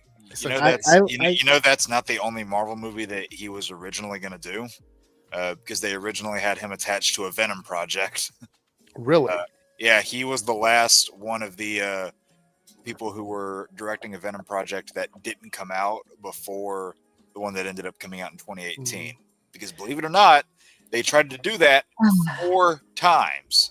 There were 4 attempts at a Venom movie to come out before the 2018 movie, and the really funny part, one of them predates the 2002 Spider-Man movie. Oh. We're trying again with like the animated one. Yeah. I remember that. They were talking about a Venom movie back in the 90s. Yeah, because David Goyer wrote a thing for it, and they said, "Oh, we don't know how we feel about this, but we want to use you for this movie Blade that we're doing." And then that kind of kickstarted, his career with comic stuff over the last 25 plus years. Serenity says, was season 2 of Poker Face that bad? I don't want to ruin anybody's like feelings going into it, but it's very different from season 1. They add elements. So let me tell you what I loved about season 1 for people that haven't seen it. I don't want to spoil it, but the concept of Charlie's abilities not being fully explained made the show more believable because there was nothing, you were judging it based on what was presented in front of you. In season 2, they try to explain it, and by doing that, they ruin the magical element of it that makes it something that you don't really understand. So I had an issue with that with season 2 because of that. So yeah. Let's see. And we had another super chat right here from Lone Wolf. GLR super chat. Have any of you seen like Alice in Borderlands season 3 soon? Has anybody watched that series, Alice in Borderlands? No, I heard good stuff though. Never been. I saw the first season, and I don't remember. Was that on the Sci-Fi Channel? I feel like it was. Hold on, let me. Now I'm familiar with Alice in Chains. That's a deep cut music. Here comes the rooster. Thank you, Ronan. Thank you. I saw it was Netflix. Movie. It was Netflix. That I was wrong. It was Netflix. I haven't seen season 2, but I will probably watch it now since season 3 is coming out soon. My issue with, and I think this is what it is. Netflix is so quick to cancel things that sometimes I'm like, I don't know if I want to watch a cliffhanger season if I don't know another season is happening. Yeah. I feel that Hollywood should stop. Like, you should not make a cliffhanger ending if you haven't already been guaranteed another season. I agree with this. I 100% agree with that. Because one of my favorite Netflix originals really suffered from that. It was back in, I think, 2021. I want to say is when it came out. If anybody remembers the series October Faction, they were on a roll with that first season, going into something really, really strong. The finale really set things up for a second season, made it seem like they were going to, go into like 2-3 seasons more with the stories, and then got axed after the first season. So nothing ever came out of it. Stamina here says Alice in Borderlands season 1 was solid. Season 2, the lead character was fucking insufferable, was torturous to finish. So, okay, now I'm looking forward to it. Whenever somebody says that something is like the worst of all time or like down in the dumps level bad, and then you see it and like it raises your expectations. Anthony here says, do you see Terry Matalas, the showrunner for Vision series, could potentially be working on the Nova project? I like Terry. What was Terry worked on? It was either Discovery or Picard, right? Was it Picard? Picard season 2 and 3. Yeah. So when I heard about him working on Vision, I was like, yeah, this sounds good. But I need to see what Vision's going to look like before I could get excited about him working on another Marvel project. That's just how I feel about it. Yeah, that's going to be an interesting quest for him to tackle. Yeah. Did anyone watch his 12 Monkeys show? I never saw it, but I heard it was fantastic. It's much better than the movie, I think. Oh, the Bruce Willis movie? No, the TV show based on. No, you were talking about much better. Oh, better. Yeah. I think it's better than the movie with Bruce Willis. Yeah. Yeah, man. That I know people like that movie. That movie was kind of rough for me, to be honest. Well, it's got a cult following to it. People that like it for that reason. Screwface here with $2 super chat says, I'm still mad about Luke Cage and the Get Down. Yeah, the Get Down specifically. I thought that was a really good series. My issue, to sort of piggyback on what Joe was saying, and this is kind of the opinion that I've held about this for a while. If you are a person that has a show and the show gets picked up and you get greenlit for 2 seasons from the beginning, which I feel like if you're doing a 10 episode series, you should negotiate for 2 seasons if you're going to do a sort of cliffhanger story. Then I think it's fair to do a cliffhanger if you know you're getting that second season. Yeah. Everything beyond that, your story should end. Whatever that season story is, should have a bookend on it at the end of the season. And if you do tease something else, it needs to be very lightly teased. Like, don't make it seem like I have to see the next season, or I'm going to never hear the rest of the story or understand what these characters are doing or whatever. It ruins it. So many shows are not rewatchable because they end on a cliffhanger, and I never want to go back and watch them again. One of my favorite, for example, Superman. Whoa, hold on. Everybody, we'll do this in order. Joe, I heard you first, so you finish what you're saying. I was going to say one of my favorite shows recently was Resident Alien, and it did get a 4th season. But that 4th season was in question. Sci-Fi canceled them. Fortunately, USA ended up picking them up for the 4th season.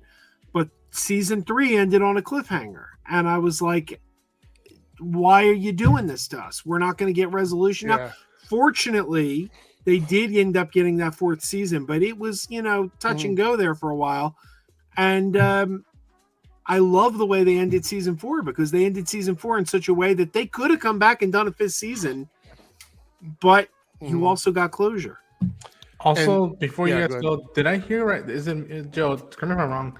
They canceled the show while the cast was at Comic-Con promoting the show. I was there and I kept hearing that. Oh my gosh, they're doing a signing, and they just were told they got canceled. I heard that too. Yeah. So Jake, you had something you were going to say. You were the second one I heard, and then 3W, you were the last person I heard. So. To go onto your thing about if Netflix is, if they're going for that 2-season story, like have each season have a bookend, unless you're getting that 2nd season, then that's the only way you can cliffhanger it. A show that I think did that very well. It was a Netflix original. I think it came out. I think it started in 2020, and then it started in like 2019, 2020, and then the 2nd season came out like 2-3 years later. It was a show called Trinkets. It's got Brianna Hildebrand, Quintessa Swindle, and Kiara Medea on it, if anybody knows those names. And they had, they were both 10 episodes seasons 1 and 2.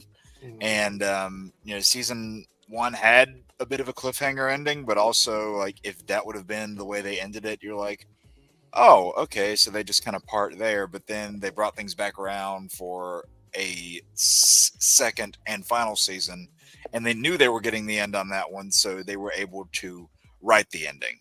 And unfortunately, I feel like a lot of these shows, their fate is uncertain, so they might, swing big and go for the fences, and unfortunately, in the case of something like Legends of Tomorrow, not get the resolution that they want. But a lot of these shows have the advantage of, I won't say a lot of them have the advantage, because a lot of them don't get that chance, but if they know that it's the last season, then that often would give them a chance to, work your way toward an ending instead of just leaving a bunch of things open. I totally agree. Before 3Dub says anything here, I want to say that I think if you're going to end a show and it's teetering on not coming back, go ahead and tell the showrunners before the end of the season and say, we don't know what's going to happen. Make sure that you wrap up whatever you want to wrap up before the end of the season, just in case. Yeah. And I feel like that's. Can I interject something about Legends of Tomorrow? Mm-hmm. That one was especially insidious because the writers knew there was a chance they weren't coming back. Yes. And they did it on purpose, thinking they were going to force the network to bring them back. Yeah. Well, every year the ratings kept getting lower and lower, so it's like, will they come back? And then somehow they kept doing it. But you know what? With Legends, it was a running gag with myself and Paige with the after party. We talked about it. That show just kept getting renewed over and over and over again, even when the ratings were low. So what's funny is Canada Graphs was saying the same thing. Like he kept making the prediction of, it's probably going to get canceled this season. It's probably going to get canceled this season. And then the one time that he said, they're probably going to come back, that's when they didn't. Before we move on, I want to give 3Dub a chance to say whatever he was going to say. So 3Dub, go ahead. So to kind of, because something goes above what I was about to think of saying. With Legends of Tomorrow, they had ample opportunity to basically say they got out of jail, like just drop a line on the Flash. They had ample opportunity to say that because they tried to recruit them, and they could during some sort of episode where they tried to call Supergirl and stuff. Like they could have just dropped a line, but that didn't happen. But I was going to say, during what can you imagine that if Superman and Lois ended on season 3 with that cliffhanger, we would riot. Almost did. I kind of like it. Like I hate it. Like to a point, if they would have like paused at a point, I kind of would have liked the idea of it. If it maybe you add some different music to it, you change the vibe a little bit.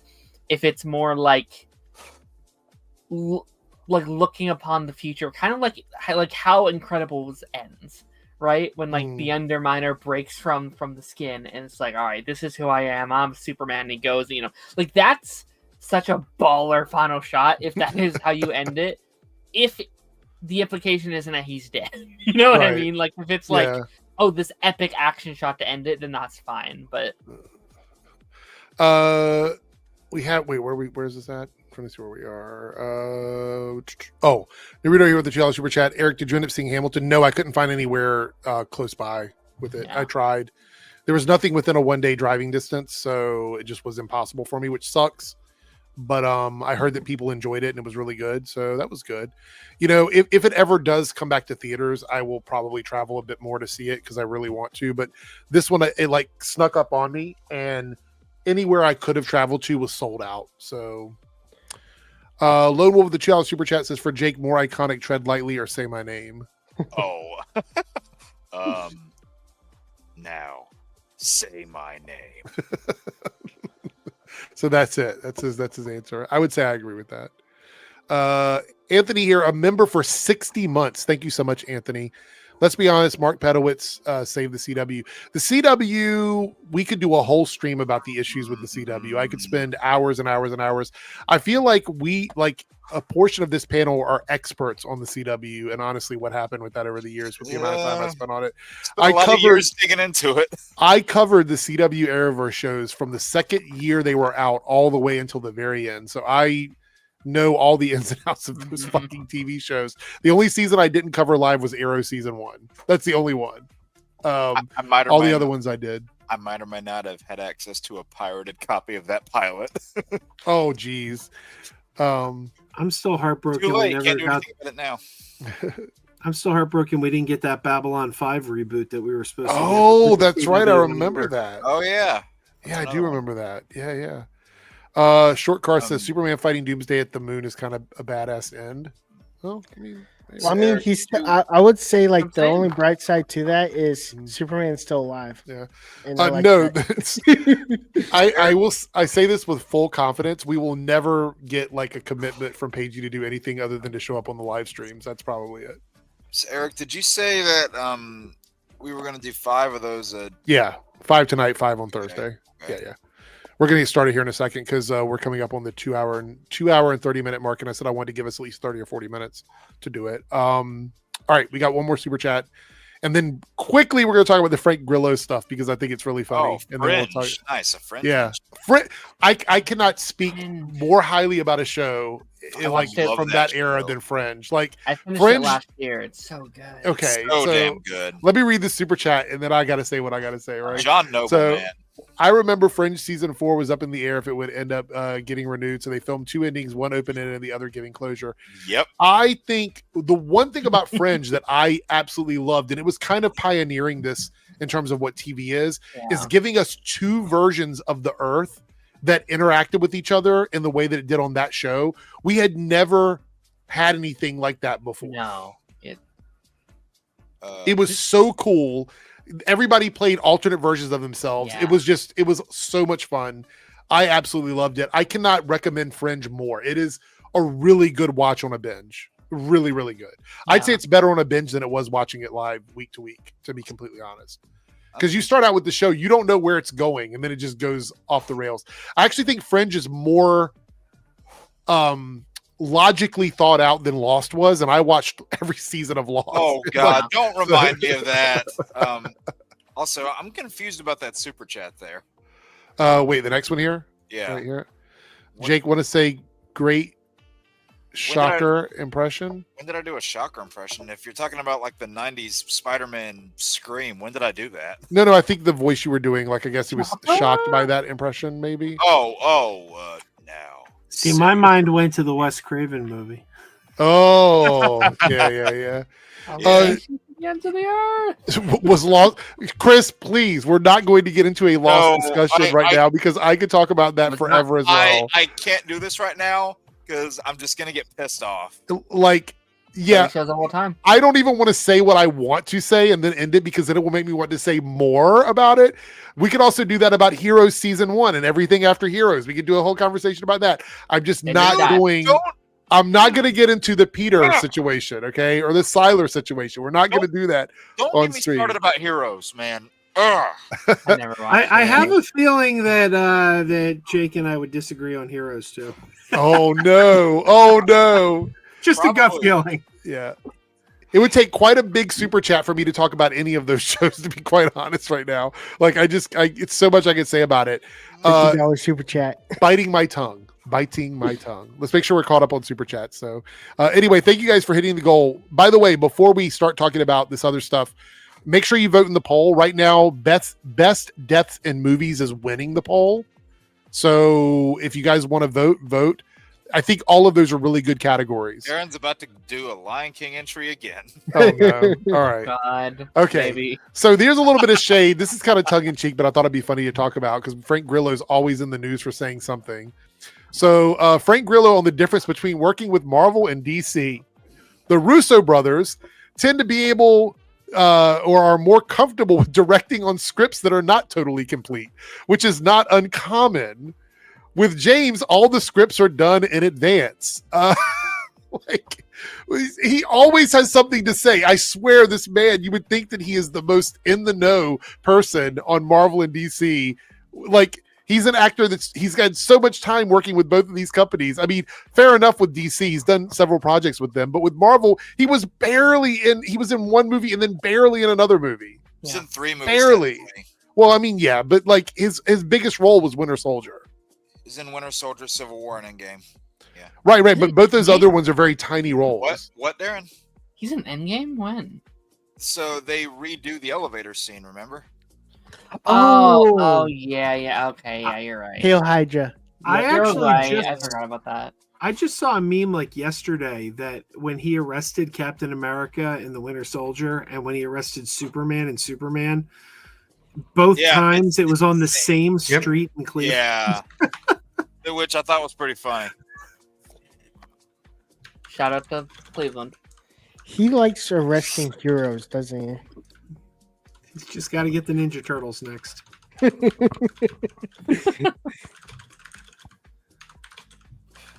He would have to half arrest them because they're teenagers in a half shell. I need a sequel to that movie. Oh my god! Seriously.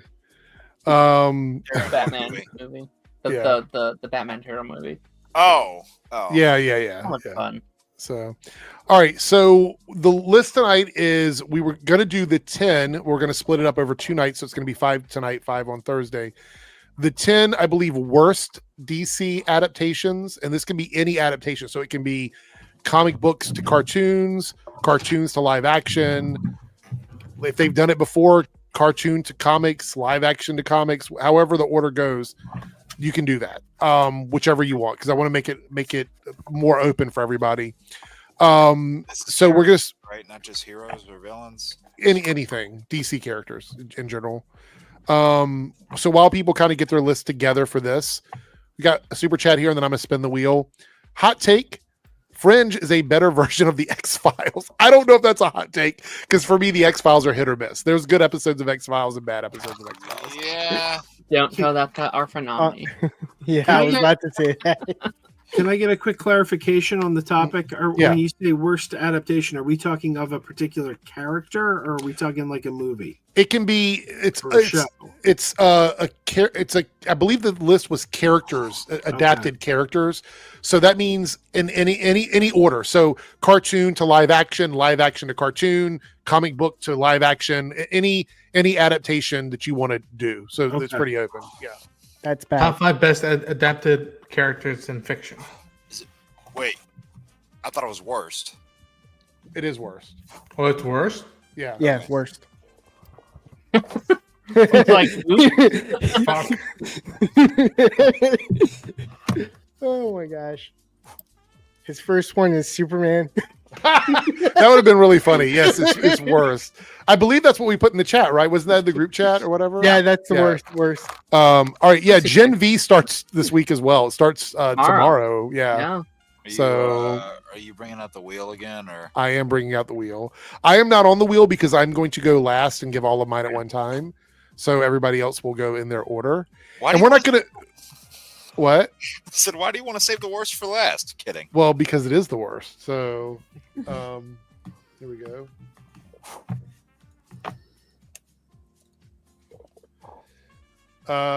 Let's see. Oops. Can you like zoom out on that a little? There we go. Control minus. I don't. The only thing that you see under that is the names. That's it. Yeah. So, Gen V season 2 got a 90% on Rotten Tomatoes already. Wow. All right. There was a little bit of news about it, but I'm going to save that for Thursday because then people have a chance to watch it before we talk about it. Because the news, I don't want to get into it's related to politics, and I want it tonight to be as light as possible. So, all right. So we're going to spin the wheel. Everybody's going to stay in their order, but remember where you are. Okay. Oh, everybody's going to stay right here. Where they are right now. Yeah, I'm not going to move people around. I'm not going to shuffle people around. Or maybe I will. Maybe I will shuffle people around. You never know what's going to happen here. All right. First up, we have the person who's making their list last is first. So unless Joe were to go somewhere else. So I'm almost done. Okay. All right. So was Joe number 1 last time? No, I was dead last time. Oh, that's right. All right. I get the exact opposite. All right. We're going to move people around. Why not? All right. There we go. Let's see. Shut up, Lance. You could get on here if you wanted. Damn it. Darren is second. All right. I don't have to move him. You muted Darren.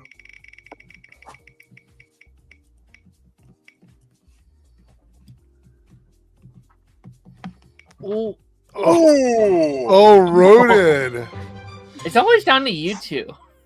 It hasn't been for weeks. All right, chat. I want the chat to tell me, who do you think this is going to be? Jake's who do you think?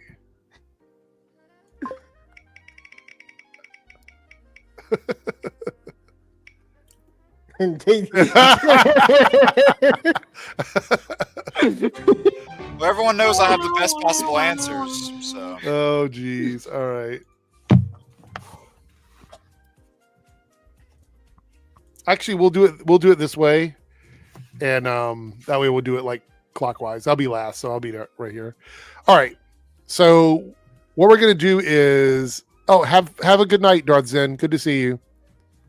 All right. So we're gonna go through. This is worst adaptation. What I would like for everybody to do, because we are coming up on the 30-minute, we have 30 minutes basically to get this done if possible, is no honorable mentions. Like literally, because we have 5 more to talk about on Thursday. So just stick with whatever's on your list. And if you have to swap some people out, swap them out. And in the chat tonight, the positive emoji is going to be burgers. So get your burger fingers ready. To throw burger fingers. Get your burger fingers ready to throw burgers for people that you like. And if you don't like them this week, instead of tomatoes, tacos. That's a good one. Why not?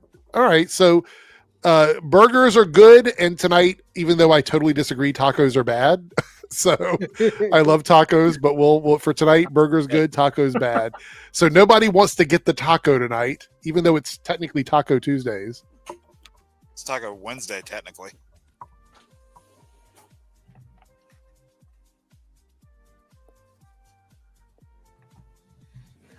That's true. It is for some people, not for Ronan. I literally thought Taco Tuesday because I was thinking Tuesday. All right. With that being said, Joe, you are up first with your first pick.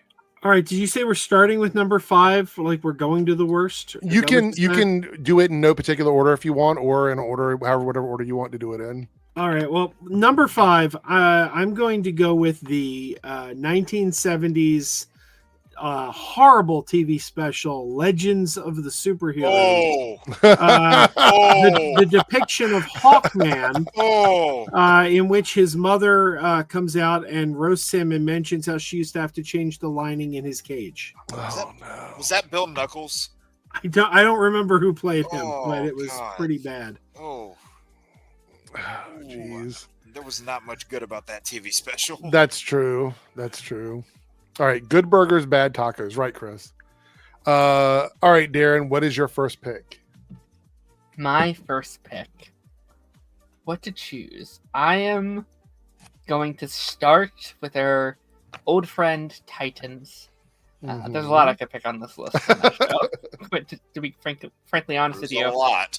I'm going to go, and again, I also want to press this. Not the most knowledgeable about the comics. These are just takes on these characters I don't love from what I've seen. That's fair. That's fair. Scarecrow from season 3. Oh my God, what a terrible. That was also bad. If anybody disagrees, feel free to chime in and stand up for that. Die on that hill that you're. He never wore his mask. You see it, but he never wore it. There's like a second where I'm like, wait a minute, maybe they're nope, they're not. They fell down the hole. They like there's a second where like season 3 almost becomes kind of good, and then it really does fall down that hill. And they have like, I'm not going to get into it because there's another person from the season that may be on this list, but like they're doing like 3 separate villains at once. None of them can fully commit to being the villain, and they all kind of suck. So that's my first one. All right, and Ronan, what is your first pick? I'm gonna go with Wonder Woman 1984. Ooh, that movie I was excited for. The trailers were so good, and again, COVID hit, and then we couldn't go see in the movie theater. I'm like, well, you know what? We'll watch it and at home, and it sucks we won't be able to experience a cinematic event, right? But we'll watch at home.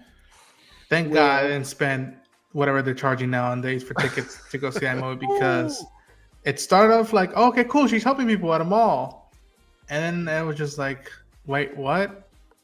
Pedro Pascal's becoming a MacGuffin, literally a MacGuffin. Literally, yeah. And then I want to say I think the mall scene was probably my favorite scene of the whole movie. To be honest, yeah. They had good homages to the Donner Superman movies, but man, and it feels weird that like Pedro's the best performance in that movie, but his take is wild, Yeah. Listen, the whole thing of bringing back Steve Trevor in that regard, that's a choice. I'll never forget when she has to like let go, and he's like, "I'll always love you, Dinah," and she walks away. She's in the air. They start playing this type of track, this type of music that's always been used over and over and over again in trailers.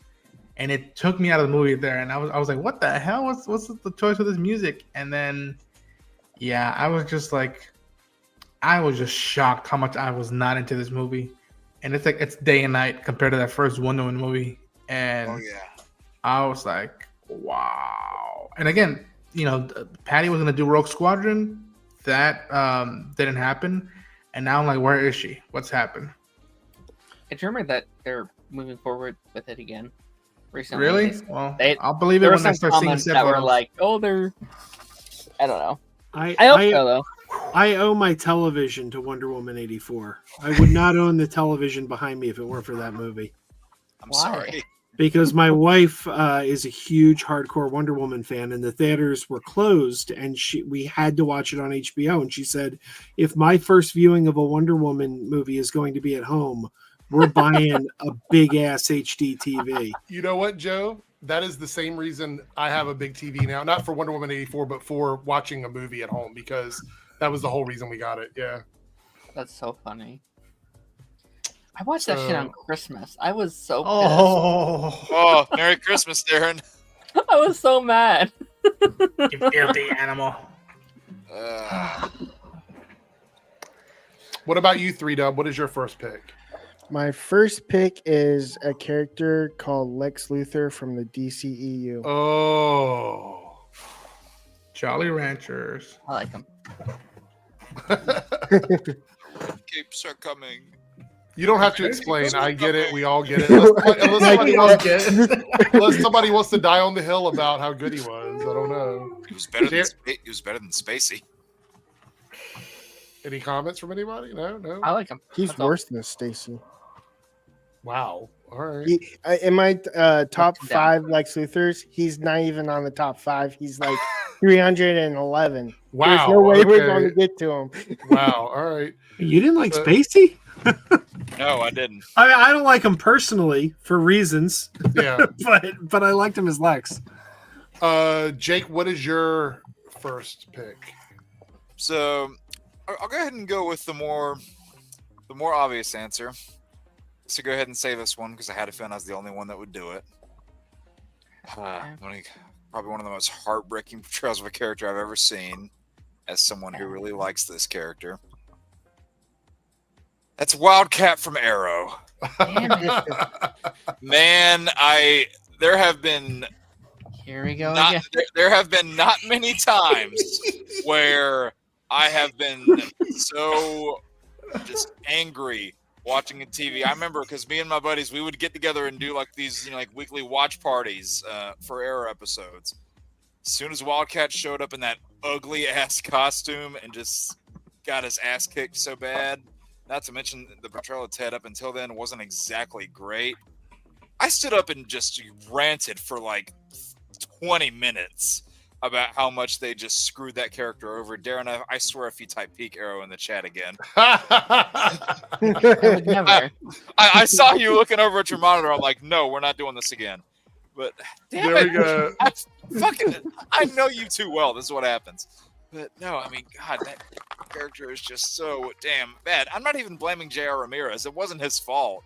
They just did not know what to do with that character. And you can make him a prime age character because, he's like, I don't have any problem with them making him that same age as somebody like, a Black Canary or a Green Arrow. Because yes, he's typically in like the generation above them. He's typically one of their contemporaries. I think Aaron just vanished. But he's typically in that generation above them. I didn't even mind putting him in the same generation, but God, they just butchered the character so badly. Which is why I'm hoping that some way, somehow, by some divine intervention, we eventually get the character done justice. I think we will. I think it'll happen. All right, so that goes back to Joe. All right. Next, I've got from the unaired Justice League pilot episode. God. David Ogden Stiers as Martian Manhunter. Oh, God. Oh, so bad. Oh, so bad. No. Oh, I forgot about that episode. Oh. Just terrible. My mic just got randomly muted for no reason. Is that the same one? It says the host muted my mic. I'm literally the host, so I don't know what that even means. Like, Is that the Skynet. Is that the same pilot where they had John Cassier as the Atom? Yep. God. Oh, yeah, that was bad. That was just all terrible. right. Darren, what is your next choice? Yeah, let's just continue down the line I've been going. I started with Scarecrow. Let's go Jason Todd from Titans as well. Oh. Current, man. what is it? Current Walters or whatever his name is? Listen, I tried to get behind this man. I did. Because at first, I loved how passionate this man was for the character. I love whenever an actor loves the character so much and they're willing to fight for it. And it was adorable for a while. But, like, I've never seen someone fight so badly for such a bad take on character. Like, he is fighting at all costs. And I'm like, I'm sorry, dude. He was never good. And I don't think it's his fault. I think it really does come down to the writing and what they were doing with him. And they really do skip over and take away really everything that makes Jason Todd so interesting. They take away, basically time jump the most fascinating aspects of that story and these characters. And he's so annoying. He's so fundamentally annoying. Almost every scene he's in, and I hate it because his suits look incredible. Like his Robin suit great suit, looks amazing, but like besides that, I just never worked for me. All right. Well, anybody want to rebuttal that one, or are we good with that? Nope. Of what I saw, I didn't mind him, but again, I know Darren was watching the shows day and night, and I'm like, all right, if there's something that didn't work, I know he has valid reasons why. If you were a Robin on Titans, you just got the shit into the stick. That's true. All right. Ronan, what is your next choice? This might wait, actually, Ronan, hold on one second. Go ahead. So Lone Wolf did super chat. He has 5 if he can join. I will send you the link to join before I do my list, so you can jump on and just give your list. But since the panel's full, you can jump on, chat for a moment, and then we'll move on after that. But thank you for the super chat, Lone Wolf. We will add you then. So anyway, go ahead, Ronan. Sorry. This might be a hot take. I don't know how people feel about it. Will Smith's Deadshot, I'm not too crazy about. Oh. I agree, honestly. I agree. And it's not even like it's not that I hate Will Smith and whatnot. It's not that. It's just that like that's all I saw. I saw Will Smith all the time, and he barely. He sounds so nerdy. Like, oh my gosh, the nerds are picking one up. But like, there's something to say about a superstar, a global superstar like that, who has the cojones and the guts to disappear inside a mask. And I cannot recognize it, not figure. Oh, by the way, that's Will Smith, but that's Floyd Long. Yeah, Deadshot, and like, I looked at it now, and that's why I was a little worried when there were rumors of like maybe he might be in the Suicide Squad, and I was like, no, you have to recast it completely different. Like, give me like closer to an unknown or an actor who's more of a character actor, and and again, that movie, he was supposed to be the lead, but Margot Robbie steals that movie from him without even like breaking a sweat. Yeah, he did not slap in that movie, I gotta say. I was waiting for someone. And I'll be honest too, Ronan, I know you haven't seen this, but the version of Deadshot that they adapt into Arrow is like 10 times better. I've heard of this. Put him off for Will Smith. Don't remind me, Darren. They killed off the whole team, actually. the whole cast of the Suicide Squad on Arrow. Yeah, Tiger was the only one that got to live. Yeah, they never. You know what? I'm not going. You know what? Yeah, no, I knew exactly where you were going, and yeah, a lot of questions with that character we never get, never talk about. All right, 3Dub, what is your next choice? My number 2 is also from the DCEU, and that is Ezra Miller's Flash. Wow, I think we might. Is anybody on the panel going to rebuttal that one? Because I don't mind his take in his movie. Again, I'm not saying I justify. You want to fight me, bro? I like his takes in that movie. And again, I told the boys I've only seen season 1 of Flash, and I dig that way better. Yeah, I love Ezra in the role. Obviously, much like Kevin Spacey, Ezra's problematic. But putting that aside, loved the movie. Loved the performance in Justice League. Now, it wasn't a good Barry Allen, though. I kind of felt like Ezra was maybe playing a little bit more Wally West. Yep, I agree with that. And not even a good one. Yeah. I don't hate their Flash. There's nothing to love either. Like, it's just like, I kept waiting for him to prove his shot. And they do slightly in Zack Snyder Justice League. Like, he does have that fantastic scene at the end, but that's not enough for me to be like, I like his take on the character. Yeah, if we could get, a Barry Allen that isn't a bumbling idiot, that'd be kind of nice. Someone told me in the movie that the young Barry felt like more a Barry Allen than the other Barry felt like. Yeah. I'd have to watch it again. If I can bring myself to watch it again, I'd have to watch it again to see how I felt about that. I just, babies and microwaves, don't know if I can do it again. So, yeah. It dinged. Yeah. All right, Jake, what is your next choice? I don't know where you go from that, but so Wildcat 5 times. don't tempt me. I'm gonna head over to Smallville now. Oh, and there's a lot. Get ready. I'm sure there's a lot. Don't you do it, Jake? Don't you dare. Do it. I'm not gonna do the one you're thinking. Okay. I don't know. Maybe I am.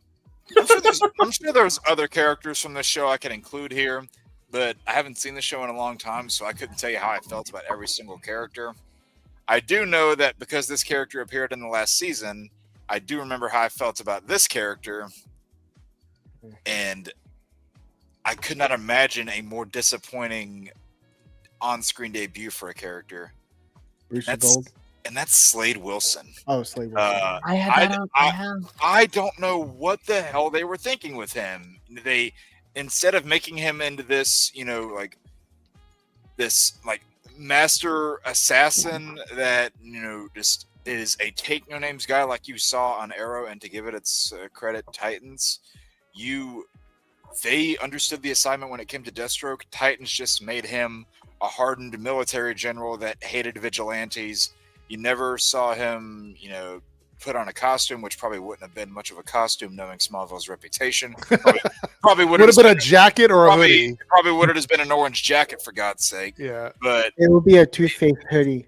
They just didn't know what to do with that character. They adapted him so horribly, and I love Deathstroke. He's like one of my favorite DC characters. And thankfully he got his due in live action later on. But man, for an on-screen debut, that was so damn bad. I had a feeling when I said Smallville, Darren thought I was going to go with another character, and I very well could have, because I think There's I know two that I was thinking. Like, I don't know which one he's going to choose. Neither. Well, see, the thing, Darren, depending on who you ask, and I'm one of those ones you could ask. There's a lot more than two you could go with. Yeah, there's 10 spots, so we still have time. All right. This is going to be a shocker. I actually agree with Jake on this one. I'm looking at my list, and only one of them has been said so far. Okay. So I'm okay at the moment. All right. Joe, what is your third pick? All right. I'm going back to the same well, the Justice League pilot. And you guys may not know this about me, but my absolute favorite Green Lantern is Guy Gardner. Oh, and he made his live action debut in that Justice League pilot. Yeah, he did. Named Matthew Settle. And there was nothing about him that was even remotely like Guy Gardner. Right. They didn't even give him the bowl cut. Yeah, he didn't have the bowl cut. He didn't have the personality. He was, it could have been any Green Lantern. So before we move on from that, is it safe to say that you're very happy with the Guy Gardner we have right now in the DCU? Oh, absolutely. Okay. Absolutely. Because I'm also a huge Firefly fan. Right, right. Wow, you gave me my favorite Green Lantern played by one of my favorite actors. Yes. Right. I look at that costume and the design right now, and I'm like, it looks like they wanted to mix Kyle Rayner with Guy Gardner. And it's like, does have a little I got that one over here too. I got yeah. It does have a little bit of Kyle's design elements to it. Yeah.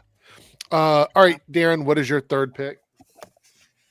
I mean, let's just continue down the Titans train. Okay. Are they all from Titans? Jesus. No, they're not. But we're just going to keep it in this. I don't have anybody from Titans, so this is fine with me. Let's just keep going with freaking Black Star. Oh,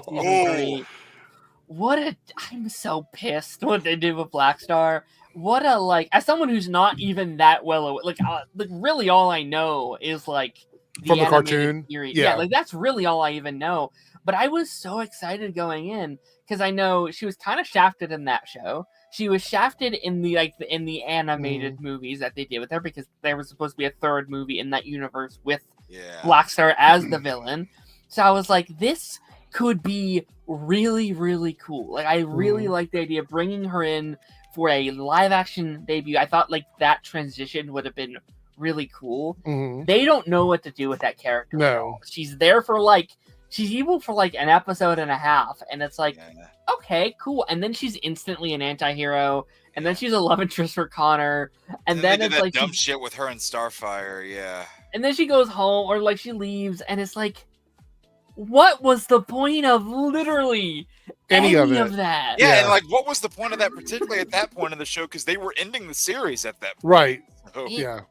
And season 3, you had her as the villain, Red Hood, and Scarecrow. All three could have been their own separate villain. Outside of Scarecrow, I didn't really care about him. But especially Red Hood and Blackfire is why did you choose the same time to do both of them? That is two very personal villains for our team, and you wasted both. What? It's stupid. It's dumb. Ronan, what is your third pick? I'm gonna go back to the well of Suicide Squad, and I'm gonna go with Enchantress. Yeah. Now, what's her name? The actress Evangeline, something like that. It's not Evangeline Lilly. I forget her name. I don't blame her. And again, listen, to each their own, design wise, all that stuff. To me, I go back, and it's not even just about being faithful to the comics. There's something, if you go back to watch that, to go read or look at that old, the original Austrian run. Enchantress, it's just a normal design of a witch with the top hat, with the hat and all that stuff. Yeah. And it's something cool about seeing someone like that without a broom, and yet you just hone in on the character stuff of like how she's trying to battle this out and doesn't want nobody else getting hurt. And then you go into that movie and you see the dance the whole time that's happening when she's throwing out this stuff. And again, the whole plot of that movie is just like, I remember going to like, man, my son egoistic. I'm like, if James was doing that, and then you see how some stuff is improved on, in my opinion, with Suicide Squad, he would have been more faithful and it would have been more simpler. Don't go too bombastic. That is just, and yeah, I hope one day if they do Enchantress, just follow the comics. Just do a simple design and hone in on the character. Yeah, you're talking about Cara Delevingne, right? Yeah, she's not my issue. The issue is what they gave her and what they were asking her to do, and it's just like that's. The end of that movie honestly made it feel like they were fighting Alien. Yeah. All right, 3Dub, you're up next. My number 3, CW and DC in general do this character terribly all the time. They don't know what to do with him when they can't have him, and that is Batman from Gotham Knights. They kill him off. Basically, he's dead. That's the worst adaptation to Batman I've seen. Isn't that the point of the story? Yeah, but I hate it. Okay. Especially when he's wearing a freaking mask, like what do you call that thing? Party City cowl. Party City. Party City gotcha, mask. Gotcha. Yeah. Okay, that I can be behind. I'm like, I agree with you that. That's ridiculous. Oh, you mean what Batman would have looked like if he showed up in Smallville? As someone who likes Gotham Knights quite a lot, I will say I do dislike how they interpret his character, because it's not like how he was just killed. Like, they were slowly dosing him with poison over years. And it is like, Batman would know. Like, I feel like Batman's not that stupid. And as someone who likes a lot of things they do later on, it's like, yeah, I would not have written it like that. That was a weird writing choice. All right, Jake, you are up next. What is your third choice? So I'm going to dive into the DC EU for this one. Ooh. This is my only one from here. And Adafin, I was probably safe for this character because, Adafin people on here would be basic and go for things like Lex Luthor and the Flash. I decided to go, a little bit more obscure. And I'm going with Doomsday. Oh. Yeah. Now, I will say, I do not mind the whole, using a dead Kryptonian's body, going the whole Dr. Frankenstein route to make him into Doomsday, because that has been done before in other media, and it's worked well. The main thing that killed Doomsday there for me with that is it looked like he was stripped of all of his defining features. And it's particularly embarrassing whenever you see certain versions of him later where low-budget TV makes him look phenomenal and a big-budget movie makes him look like dog shit. So that on its own is kind of heartbreaking. And there was never... again, it was forced into the moment. And granted, I get the whole story reason, and I get, like they want to do Death of Superman, but the design was just butt fuck ugly. It really took me out of the movie for a good chunk of it. And it's like, yeah, it's cool seeing the Trinity in action, but good God, like he looked like a Ninja Turtle had a baby with Predator. What the hell were they thinking? It was just really, really bad. And like I said, I don't mind the way he was formed because that's been done in other media and they did it well. but he looked ugly as shit in this movie, and not the kind of ugly where you're like, oh, that's really gross and cool and deformed and cool looking. It's like, what the hell am I looking at here? All right, that brings us to Joe for his fourth choice here. What is your fourth pick? This is from the Arrowverse. Makad Brooks as James Olsen. Oh yeah. My issue here is, and I know that the easy low hanging fruit people will go for here is the race thing. Not even talking about the race thing. You changed his race, who gives a crap? It's that there's nothing about this character in the way he acts, the way he's depicted, that says Jimmy Olsen to me. Number one, he doesn't like to be called Jimmy. Right. They made him a ladies' man. Like Jimmy Olsen should be a little dorky. I mean, he was too cool, too suave. What about this guy was Jimmy Olsen? You know what's funny about that, Joe? They took a lot of his character traits, they took a lot of character traits. Even the fact that this character ended up being Guardian. They basically took the Malcolm Duncan character, gave all of his comic traits, and then slapped Jimmy Olsen's name on it. That's essentially what they did in Supergirl. Yeah, he acts a lot more like Malcolm Duncan. And I'll tell you, in the new Superman movie, they again made Jimmy Olsen like a ladies' man, but at least like that was done a little more ironically. Like nobody can figure it out, and they're all like, "What is this?" Like, wait, I don't know. I just was sitting there going, you went for name recognition, but I don't know that there's anyone who's going to be like, well, I wasn't going to watch this show, but Jimmy Olsen's in it. So now I feel like I have to. Like, I don't think you get that kind of name recognition from Jimmy Olsen. To like almost try and play devil's advocate, and then I'll come back on your side for a second. Like, I'm personally fine if you're trying to redefine him and basically really reboot the character, right? Like, they were very much being like, we're taking the very plain premise that he's Superman's best friend and kind of rebooting everything else, which I would be okay with if they commit to doing literally anything with this character in any season. Like, each season feels like they were like spinning a wheel to be like, all right, which arc are we giving him this season? And they never commit to like any of them. So you are right with that. All right, so Darren, would you like to go and give your next one, your number 4, or whatever way you're doing your list? I'm going to do this one, but I do like this character as just kind of like a general vibe and a character. Like, I enjoy watching them on screen, but I can admit they're not a good adaptation of said character. This is from the Arrowverse, and I think especially with a movie that came out this year, there is yeah, I can admit that this is not a great take on the character. Mr. Terrific from Arrow. Again, I love Curtis. I think he's a fun character. He's like the side, goofy little fun tech character that can never win a fight to win his goddamn life. It is. I like Curtis. I do. But like, I can look at the comic side of things, and like, you know, the anime movies I've seen, I'm like, that's not him. He's kind of just wearing the skin of a character from the comics. They made him into a less competent Felicity who can't fight, and that's Green Arrow's sidekick.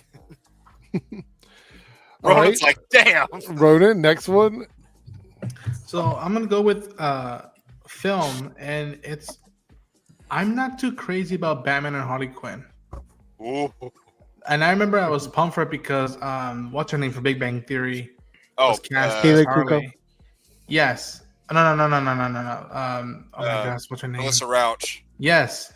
And she is Harley. I dug what she did. It just, I remember going to that movie, watching and being like, I don't think I had fun with this one all the way. Like, the only thing I remember that I dug was how much I love her take on Harley. The fact that she and I'm not even trying to say this to be funny, but she and Dick, you know, it's implied that they had five free minutes, and then, you know, her and Poison Ivy went out. But I just remember it's kind of sad. I met Kevin, the great Kevin Conrad, before I had seen the movie, and I was glad I met him. And then I saw the movie, and I'm like, same. I don't know about this one. Same, and I was like, ooh, I don't know about this. Yeah, that's I'm not too crazy about that one. There's a lot of great animated stuff, and that was one of the first ones, and I was just like, I don't know about this as a whole. I don't know about this one. What's worse, that or Killing Joke? That I like Killing Joke. That's a hot take from mine. I like Killing Joke. 3Dub. What is your fourth one, 3Dub? My fourth one is the most hated character in season 9 of The Flash, and that is Red Death. Yeah, that's fair. That's fair. I mean, they were never gonna be good. Yeah. Well, I'm just saying the worst, you know. I'm not, you know. Oh, no. All 510 Red Death fans out there just got triggered. I want to defend 500? That seems a little high. I want to defend her so badly because whoever was directing that episode pisses me off because they clearly just didn't make her do the take again. Like she did it once, and they're like, "We're done." It's like, no, do it again because that was not a good take. Yeah, and, I didn't finish her show, but looking at her episodes in The Flash, I was like, "There's no way she can be this bad for two full seasons of her own she's show." Good. She is a good actress, which is why it's so depressing. Why it could have been a really cool arc. It has all the things are there that it could be cool, or a version of it can be cool. But I mean, to make it a little more personal to Barry, because then Red Death in the comics is of course Bruce Wayne from Dark Knight's Metal with the Flash's subconscious inside him.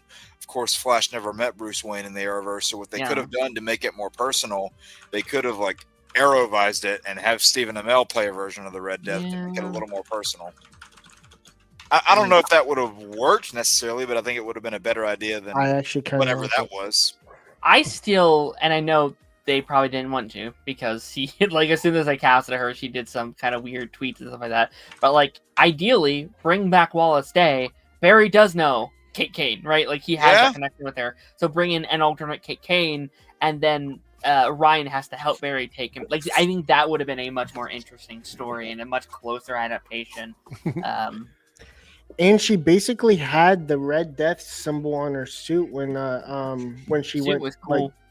When she went nuts.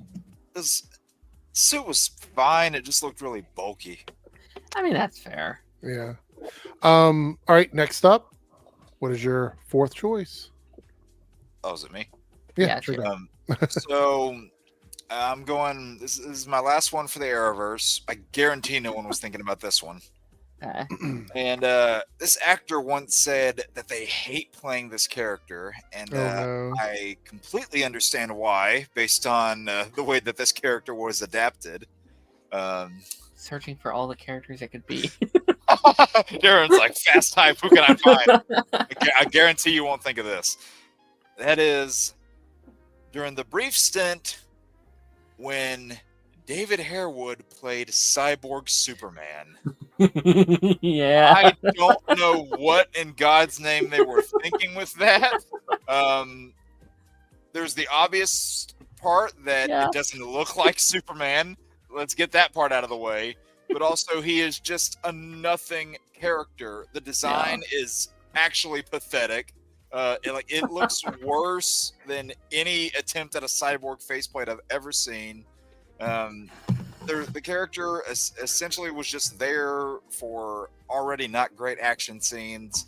There was no development to him whatsoever, no connection to Kara, and again, there was no reason for him to call himself Cyborg Superman. It did not fit at all. At all. It was so bad, and there are things I liked about season 2, and that we got Tyler Hoechlin as Superman finally, but man, that Cyborg Superman stuff really made that season difficult for me to watch. I know it's not there very long, but man, it really left a bad mark on the season. Season 2, man. Whew. So before we go on to everybody's final choice, Lone Wolf, if you're still in the chat, I will send the link over, and then you'll jump on right before me. We'll say hi and stuff. You can give your choices, and then we'll just move on from there. But I'll have you on long enough to give your choices for coming on stream because we have to wrap up pretty quickly. But if you're still in the chat, just say something, and I'll send you the link. All right, Joe, what is your final choice? Going back to Supergirl again. No. This is one of my I think this might be the worst adaptation of a comic book character of all time, personally. Much like James Olsen, no resemblance to the comic book character at all. I think I know it. Snapper Carr, played by Ian Gomez. I remember that character. In the comics, Snapper Carr was a young beatnik kid that was like the sidekick of the Justice League, and they turned him into a grizzled old newspaper. Yeah, like the antithesis to Cat Grant's character. Yeah, it's like, and again, if you're going for name recognition, who the hell recognizes the name Snapper Carr? Right. Right. Oh, I keep forgetting they adapted him. Oh. The only thing I remember he did that he kept calling Kara, like, what did he kept calling her, curls or whatever? Yeah. Something to that regard. Or was it curls or was it ponytail? Something like that. Ponytails might be it. Blondie? That was bad. My memory for season 1 and 2 of Supergirl are gone. I mean, apart from like the small thing here and there, it doesn't really get memorable until season 3. Mm. See, I would actually disagree. I liked season 1 and 2 and then hated it from 3 on. That's crazy to me. We're having like complete polar opposite takes tonight. I like that though. People always say that everybody that comes in has the same opinion. I like when people have different opinions. It makes it more interesting. Even the three of us, we don't have the same opinions. Yeah. Me and Jake disagree literally all the time. Hey, Darren. Brave New World was better than Superman. Leave. So, Darren, what is your last choice? Oh shit! Yeah, it is my turn, isn't it? Oh, okay. I'm ready to. I guess I'm gonna piss some people off. Oh no! Here we go. This is kind of in line with like 3Dub's choice a little bit, where it's like it's the point of the story that this character is like that, but I just don't like it and I don't enjoy it. And I'd argue this storyline is probably the single worst thing to happen to DC, or let me roll back here just really quickly. I think this storyline ruined DC's reputation in a lot of ways. All right. Injustice Superman, I am just simply not a fan personally. I think, again, cool concept. I'm not putting that against them. Obviously, it can be cool to see an evil version of Superman or a darkened version of Superman. That's just not my. Are you talking about like the game version? The game, the movie, the storyline in general, like what I've just the concept of that being concept of it. I am just personally not a fan of that take on Superman. Now, is it a bad take? Not necessarily. Like, that's what Elseworld is for. That's the point of those storylines where you can explore these various interesting topics. That's fine. I just don't like it. That's not how I view the character. And the problem with it is that is so many people's introduction to DC and representation of DC, where it's like, oh, I don't watch a lot of DC movies, but I play the Injustice game. And that is Superman to people. Yeah, like people blame like Henry Cavill's take on the characters. Right, it's not his fault. No, it's Injustice. It's Injustice Superman, and then all your like Homelanders and stuff that's parodied him over the years. Omni-Man, they did that shit. Yeah, and again, not a bad take on the character. I get it. That's literally the whole point. I just don't enjoy it personally. All right. With that being said, Ronan, what is your final choice for tonight? Because we will be doing 5 more of these on Thursday. So, I thought about changing mine right now for a different one. I'm like, with that take, because I agree with some of that notion. But no, I'll stick with it because this one should be interesting. I'm not too crazy of Ewan McGregor's Black Mask. Oh, I'm not too crazy about it. Not because the character is gay, not because it's Ewan McGregor. It's just, again, it's almost like a similar thing of like, I only saw Obi-Wan Kenobi. I didn't see. Oh, so you couldn't separate the actor from the roles or whatever. And all I saw was the different sides of Ewan, but like I couldn't, and it's weird. I've told this to Jake and Darren that like initially I didn't like the movie as much. I thought I had fun with it here and there, but I'm like, that's not the Birds of Prey thing I wanted to see. I revisited again, seeing if it got better. It did. I really liked that movie a lot. It's in my top 3-5 DCU movies. But Black Mask is the one thing that I'm like, that's not the strongest side of it. And like those ladies carry that film On both. I hate they killed him off. shoulders. That was stupid. Give me like Under the Red Hood Black Mask and put that in the DCU. And that's what I've only known about it. Just him like freaking out and be like, "Everybody get out!" and hiring assassins to like go and do his bidding and whatnot. So, yeah, I'm not too crazy about that one. All right, 3Dub, what is your final choice? I hated how this character was her story, how she developed throughout the series, and this is Virtue. Oh, From Cecile? Cecile. Okay. I like Virtue was season such one a and weird two. adaptation because it's not even really the same character. It's so No, weird. it's not. So weird that they Just did that. Gave her name. Yeah. She was the Yeah. plot device of the Flash. She was, well, for the final 3 seasons, she kind of was. She was the MacGuffin character for the whole because season. I mean, She and, kept and feeling feelings. Fly now? it's like, hey, you know, let's make it to where our actors don't actually have to do their job and act and show. Well, her the audience powers what we're were trying whatever to they needed convey. them to be. Let's I just hated let's her just have sound this effect, character too. tell everyone what they're supposed to. It was just too much for me. I couldn't take it. And actually, I didn't care about her in the beginning, and then I really liked her when they were having her fill in for Jesse when he hurt himself, and I thought she did a good job there. And then it was like we like her so much that we want to use her even more, but they didn't know what to do with her, so they just gave her these weird powers. Like it's just, what are we doing? And yes, weird adaptation of a character. It's crazy. It's crazy to think that she started all the way back in season 1. Season 1. Dalton gave me tacos because it's the easiest. I'm like, it's the worst. She's the worst. All right, Jake, what is your I'm not last gonna lie.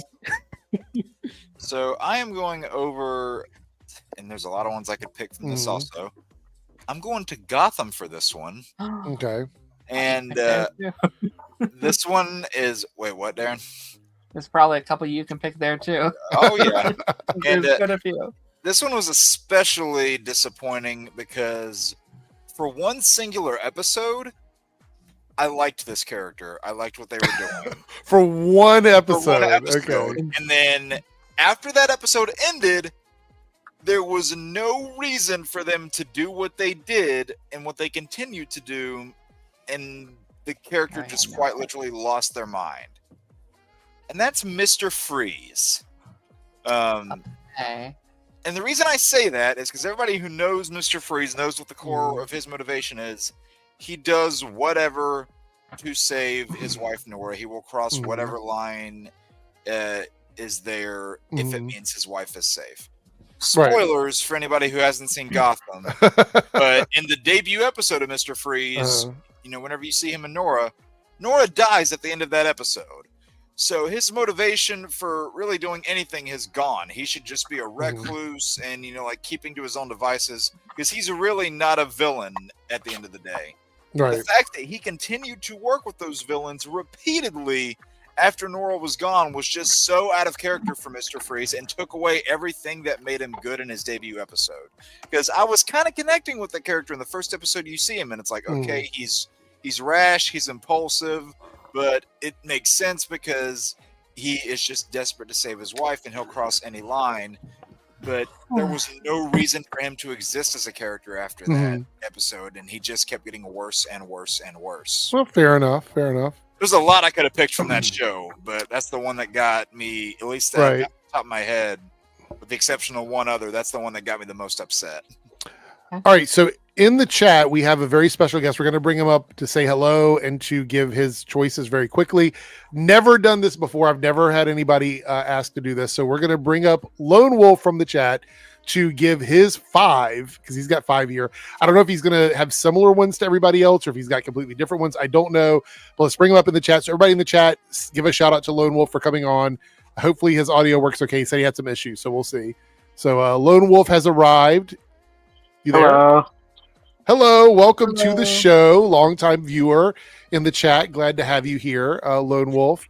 Everybody in the chat, give Lone Wolf a shout out while he's in here. So now that you're here, you said you have 5 that you wanted to drop. So go ahead and tell us your 5 and brief reasons why. What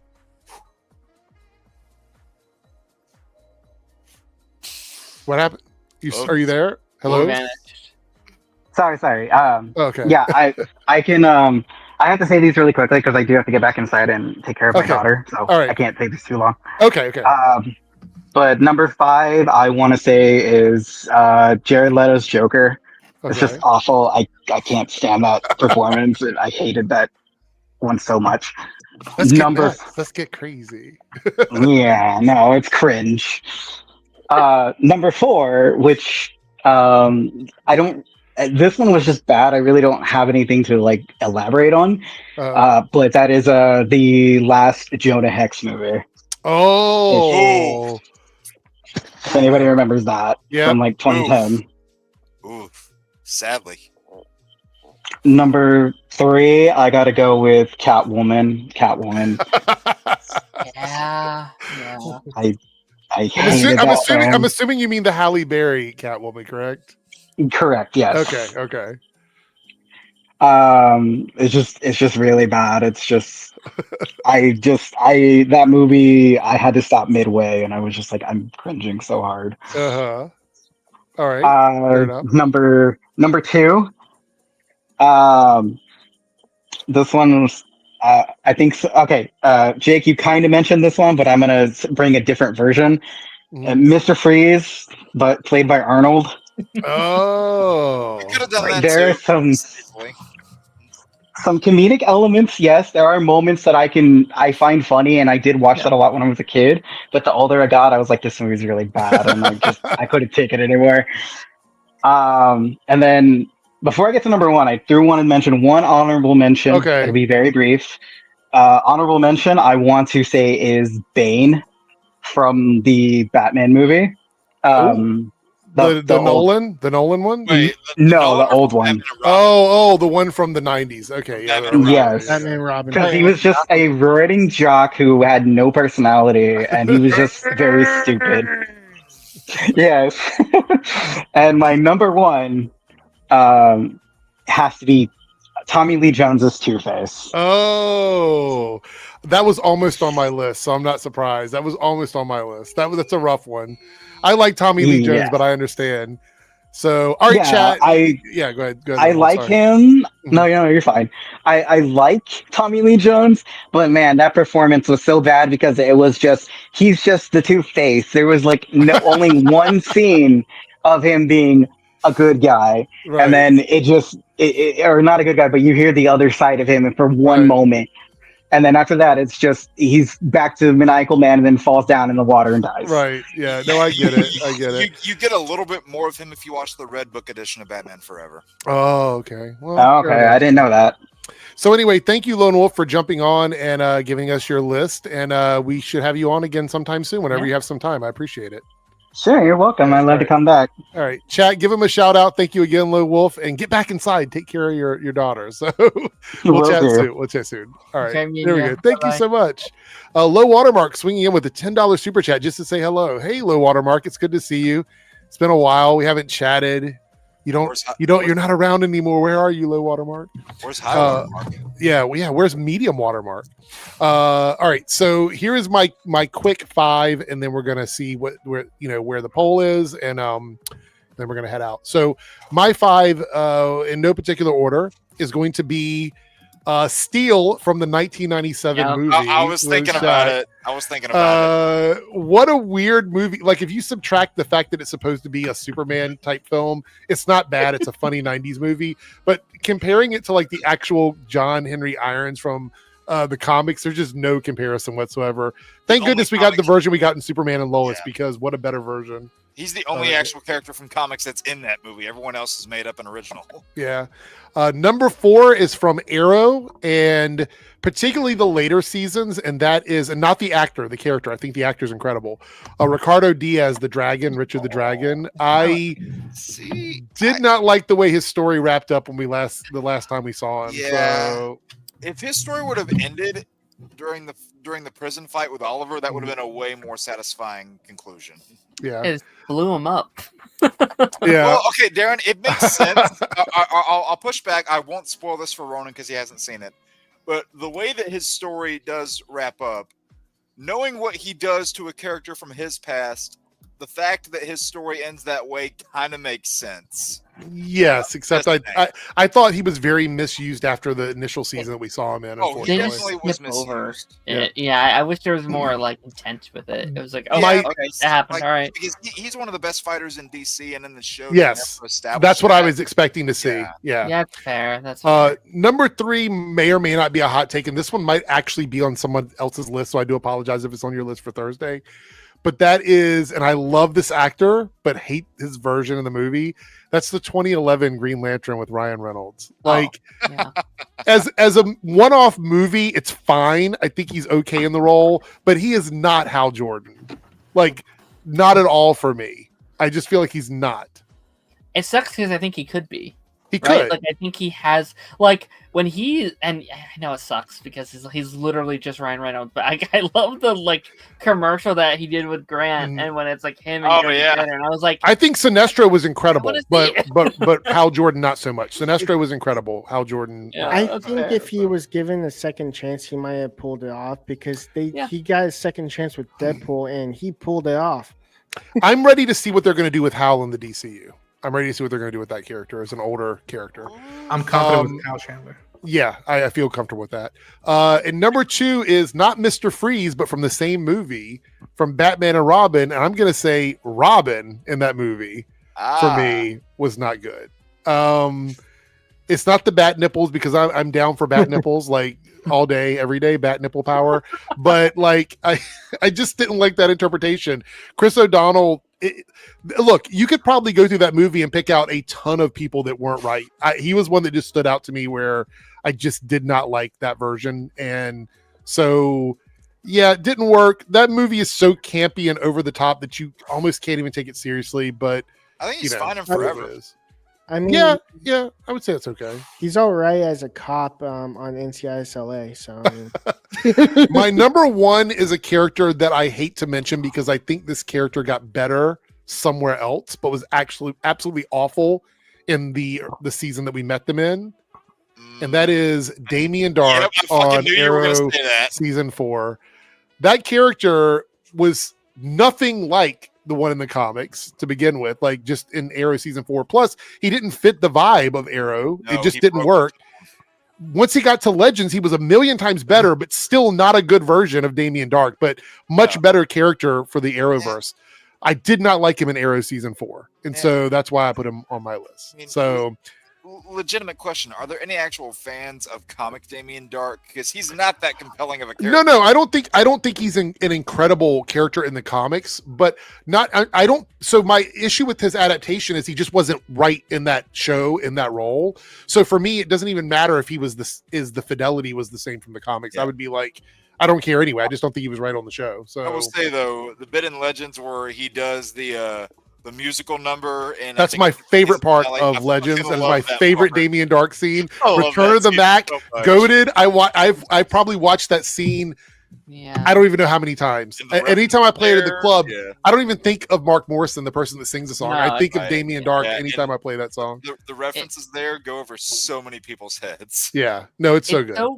It's so crazy. He somehow works better on both Legends and the Flash. Like, yeah, I still stand by this. Wasn't Flash. Yeah, I stand by this. If you swap Cicada and Damien Dark on each other's show, like I think Cicada works as a better Arrow villain. Oh, I can't wait to hear the rest of this list on Thursday. And There's Damien probably Dark going to be some Flash villain. really, really, really good ones as we go down the rabbit hole. Arrow had a powered villain from the comics that they could have used instead of Damien Dark, but they how about utilizing the longbow hunters instead of like making them secondary characters? That would have been important, you know. Or you could actually do the proper Count Vertigo instead of making them straight drug dealers. And they did 2 of them, and they both. They did 2 of them. Yeah. They made one of them Oliver's Joker, and they made one of them basically a Scarecrow. Right. Wow. All right. So Staggervore 199 super chat. Hot take: Dwayne Johnson as Black Adam. I have thought about that because I don't disagree. If Dwayne had the mentality of what he's doing now with Smash Machine, I feel like he could have pulled off Black Adam. Something as simple as an accent, something as simple as like the ears, and like if it was less Dwayne and more Black Adam, I would have been there right there for him. And again, it's long in development since I was in middle school, probably. Yeah. this movie. And 2007, I went to go support and be like, yo, do it. Come on, man. Bring it home. And I kept saying the JSA was the best part of that movie. It should have just been a JSA movie. It should have, but hot take.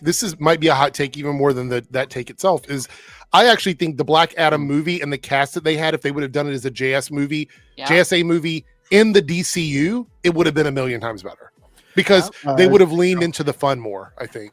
I thought he was fine as Black Adam, but I was just angry because I love Shazam. Like Shazam is my favorite DC movie. The first Shazam, my favorite DC movie. Mm-hmm. And nobody was clamoring for Black Adam versus Superman. No. You want Black Adam versus Shazam. Yes. And he kept trying to push a thing that didn't make a whole lot of sense. And he undercut the other movies because like he was supposed to be in Shazam 2 and he wouldn't do it. Right. You know, and it's like you hurt the Shazam movie and you hurt yourself. You hurt your own movie too. I hated how heroic they made him in that movie, especially how many times in the movie he said, "I'm not a hero." It's like you kind of ended up being one of the most heroic figures here, to the point where the people that you're ruling over in Kahndaq are championing for you to take the throne. Versus you look at Black Adam in the comics, who rules Kahndaq with an iron fist. He is a dictator. For God's sakes, he is by no means a hero. I wish he would have seen, again, timetables and all that stuff. If Dwayne and the team behind Black Adam had seen what Colin had done with Oz and the Penguin, that's what you do with a villain. Right. You make He's me a villain. You make me follow him and be like, maybe I want to root for him. Right. And then at the end of it, you pull the rug on me and be like, remember, he's a villain. There's nothing about being a lead character that says your lead character has to be a good person. Sympathetic or anything like that. Just like, no, be interesting. And the fact that like the soundtrack, the needle drops. Anyways, I can go on. The part of me that's just pissed off at Dwayne Johnson really kind of wants to see James Gunn cast the guy who replaced Dwayne Johnson in Scorpion King 2 as Black Adam. Joe's got to jump out, so thank you for being here, Joe. I appreciate you hanging out with us. Thanks for having me. Yeah, you can join anytime, so definitely thank you so much for being here. Have a good night. Good night, man. Bye. Also to give a shout out, I don't know if I did this earlier, but Staggervore dropped 3.99 super chats. Hell yeah. I can't remember if I did that or not, but I want to make sure I said something. So thank you, Staggervore, and pretty much everybody that donated tonight. I really do appreciate it. Including Darren. Well, Jason, including Darren, to your point down there, Jason, I feel like if The Rock was as big of a fan as the Black Adam as he claims to be, which I still have a hard time believing, I feel like he would have realized he's not right for the role. Yeah.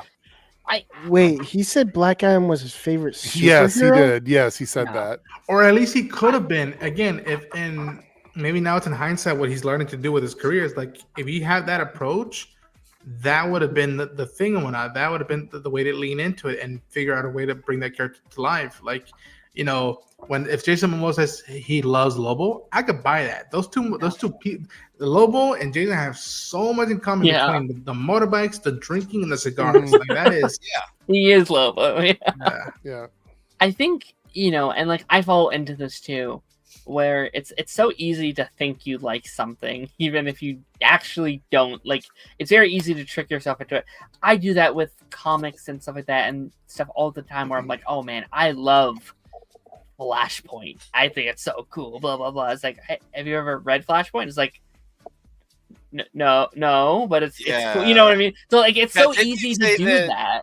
And didn't you say you hated the Flash at first after watching that movie?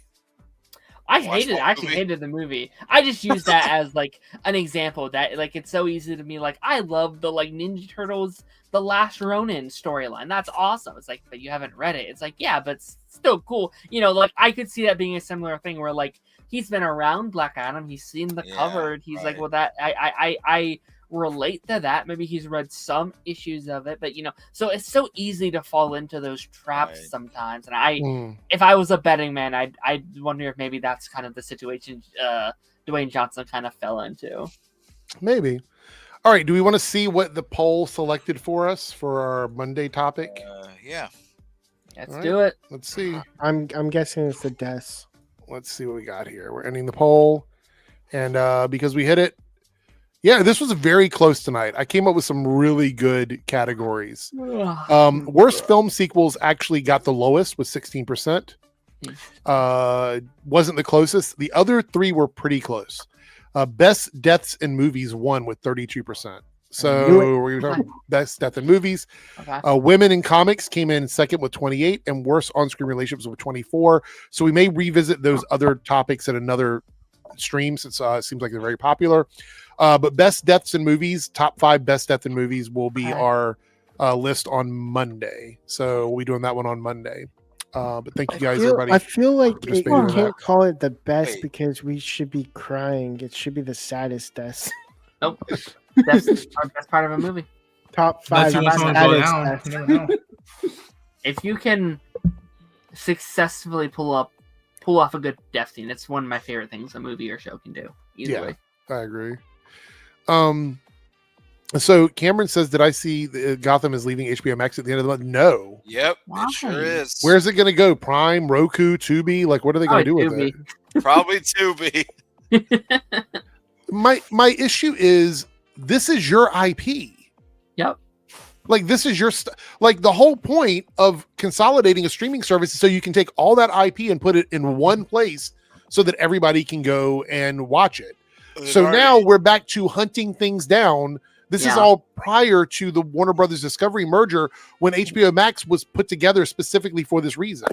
Well, they've already done that with a number of their DC IPs. So, like a number of things that were already on HBO Max got the axe. So, didn't Teen Titans get kicked off? Yeah.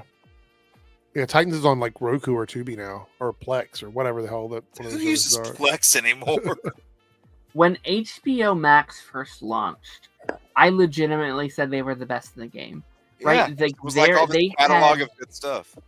Their catalog, they were the home of DC, the home of Cartoon Network, the home of Harry Potter, the home of all of the classic Warner Brothers movies.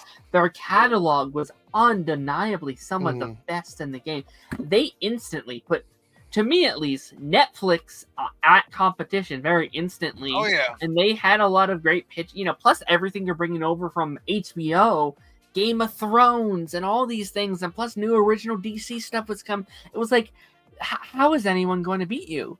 And now, arguably, the worst streaming service, or up there is like one of the weaker streaming services because you don't have any original content, really, that's not HBO. Your catalog is literally every there and barely anything on there now. It's like really how the mighty have fallen.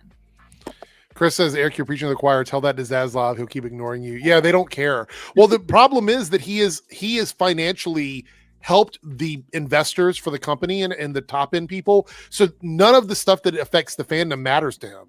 None of that matters. Nope. So Lone Wolf with the super chat saying, this is for you, Chris, saying I smoked the panel. Well, sometimes a guest will come on and take the wind out of our sails. It is what it is. I appreciate you coming on, Lone Wolf, and super chatting as well. It does mean a lot. With that being said, we are going to close out the stream. Thanks everybody for being here. Thanks Joe for hanging out. He had to run early. Check him out at Crazy Joe's Concession Stand and Crazy Joe's Adventures here on YouTube. Check out his channel, subscribe. I don't know if he live streams or not. I know he makes videos, but I don't know if he live streams or not. Make sure you follow 3Dub. You guys probably already do because he's here a lot.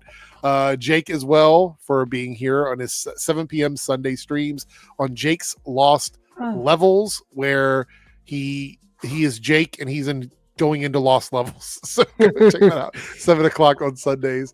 Ronan Unchained, always a pleasure having you here with us. Definitely check out Ronan's channel. His live streams are still on Fridays, I believe, but I'm not sure what the time is anymore. Friday evenings, either earlier or later at night. Okay. And on Sunday, we're going to be doing a 2-year anniversary celebration of Andor premiering.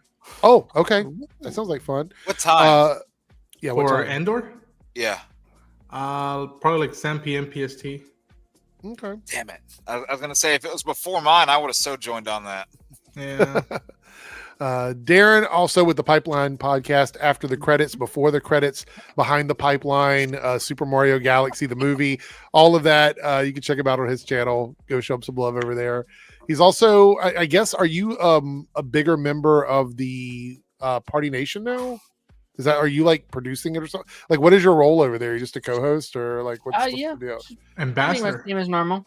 Yeah. I was gonna say because Lance made it seem like you've leveled up whatever it is you're responsible for doing. So I don't know. Eric, don't say level up because I get PTSD to those bad Flash seasons every 5-10 minutes when they said that, and I don't want to think about that. Leveled anymore. up. Was it season 7 or 8 when they did that? They continued to do it in both of them. Yeah, 8 was the big one where they're saying it every like 2 seconds. It's like, dear God. At least they're not saying mommy and daddy and stuff. Oh no, don't bring that back. Don't bring that back. Anyway, thanks everybody. Before I jump out of here, make sure you leave a like on the video, whether you're watching on Debunks or Reloaded. We had over 120 people in here tonight watching, so definitely hit those likes up, get us in the algorithm. I do appreciate it. And we will see everyone again on Thursday. Don't forget the I'm Bored merch. It will be available on the channel for you guys to get if you would like to, at the bottom in the link section. Because Teespring is going away. So if you want to get the shirt, hang out in the channel and we'll get the link to you soon. I dropped it earlier, but we'll drop it again at a certain point. Anyway, thanks everybody and have a good night. We're going to end the stream awkwardly right now. So good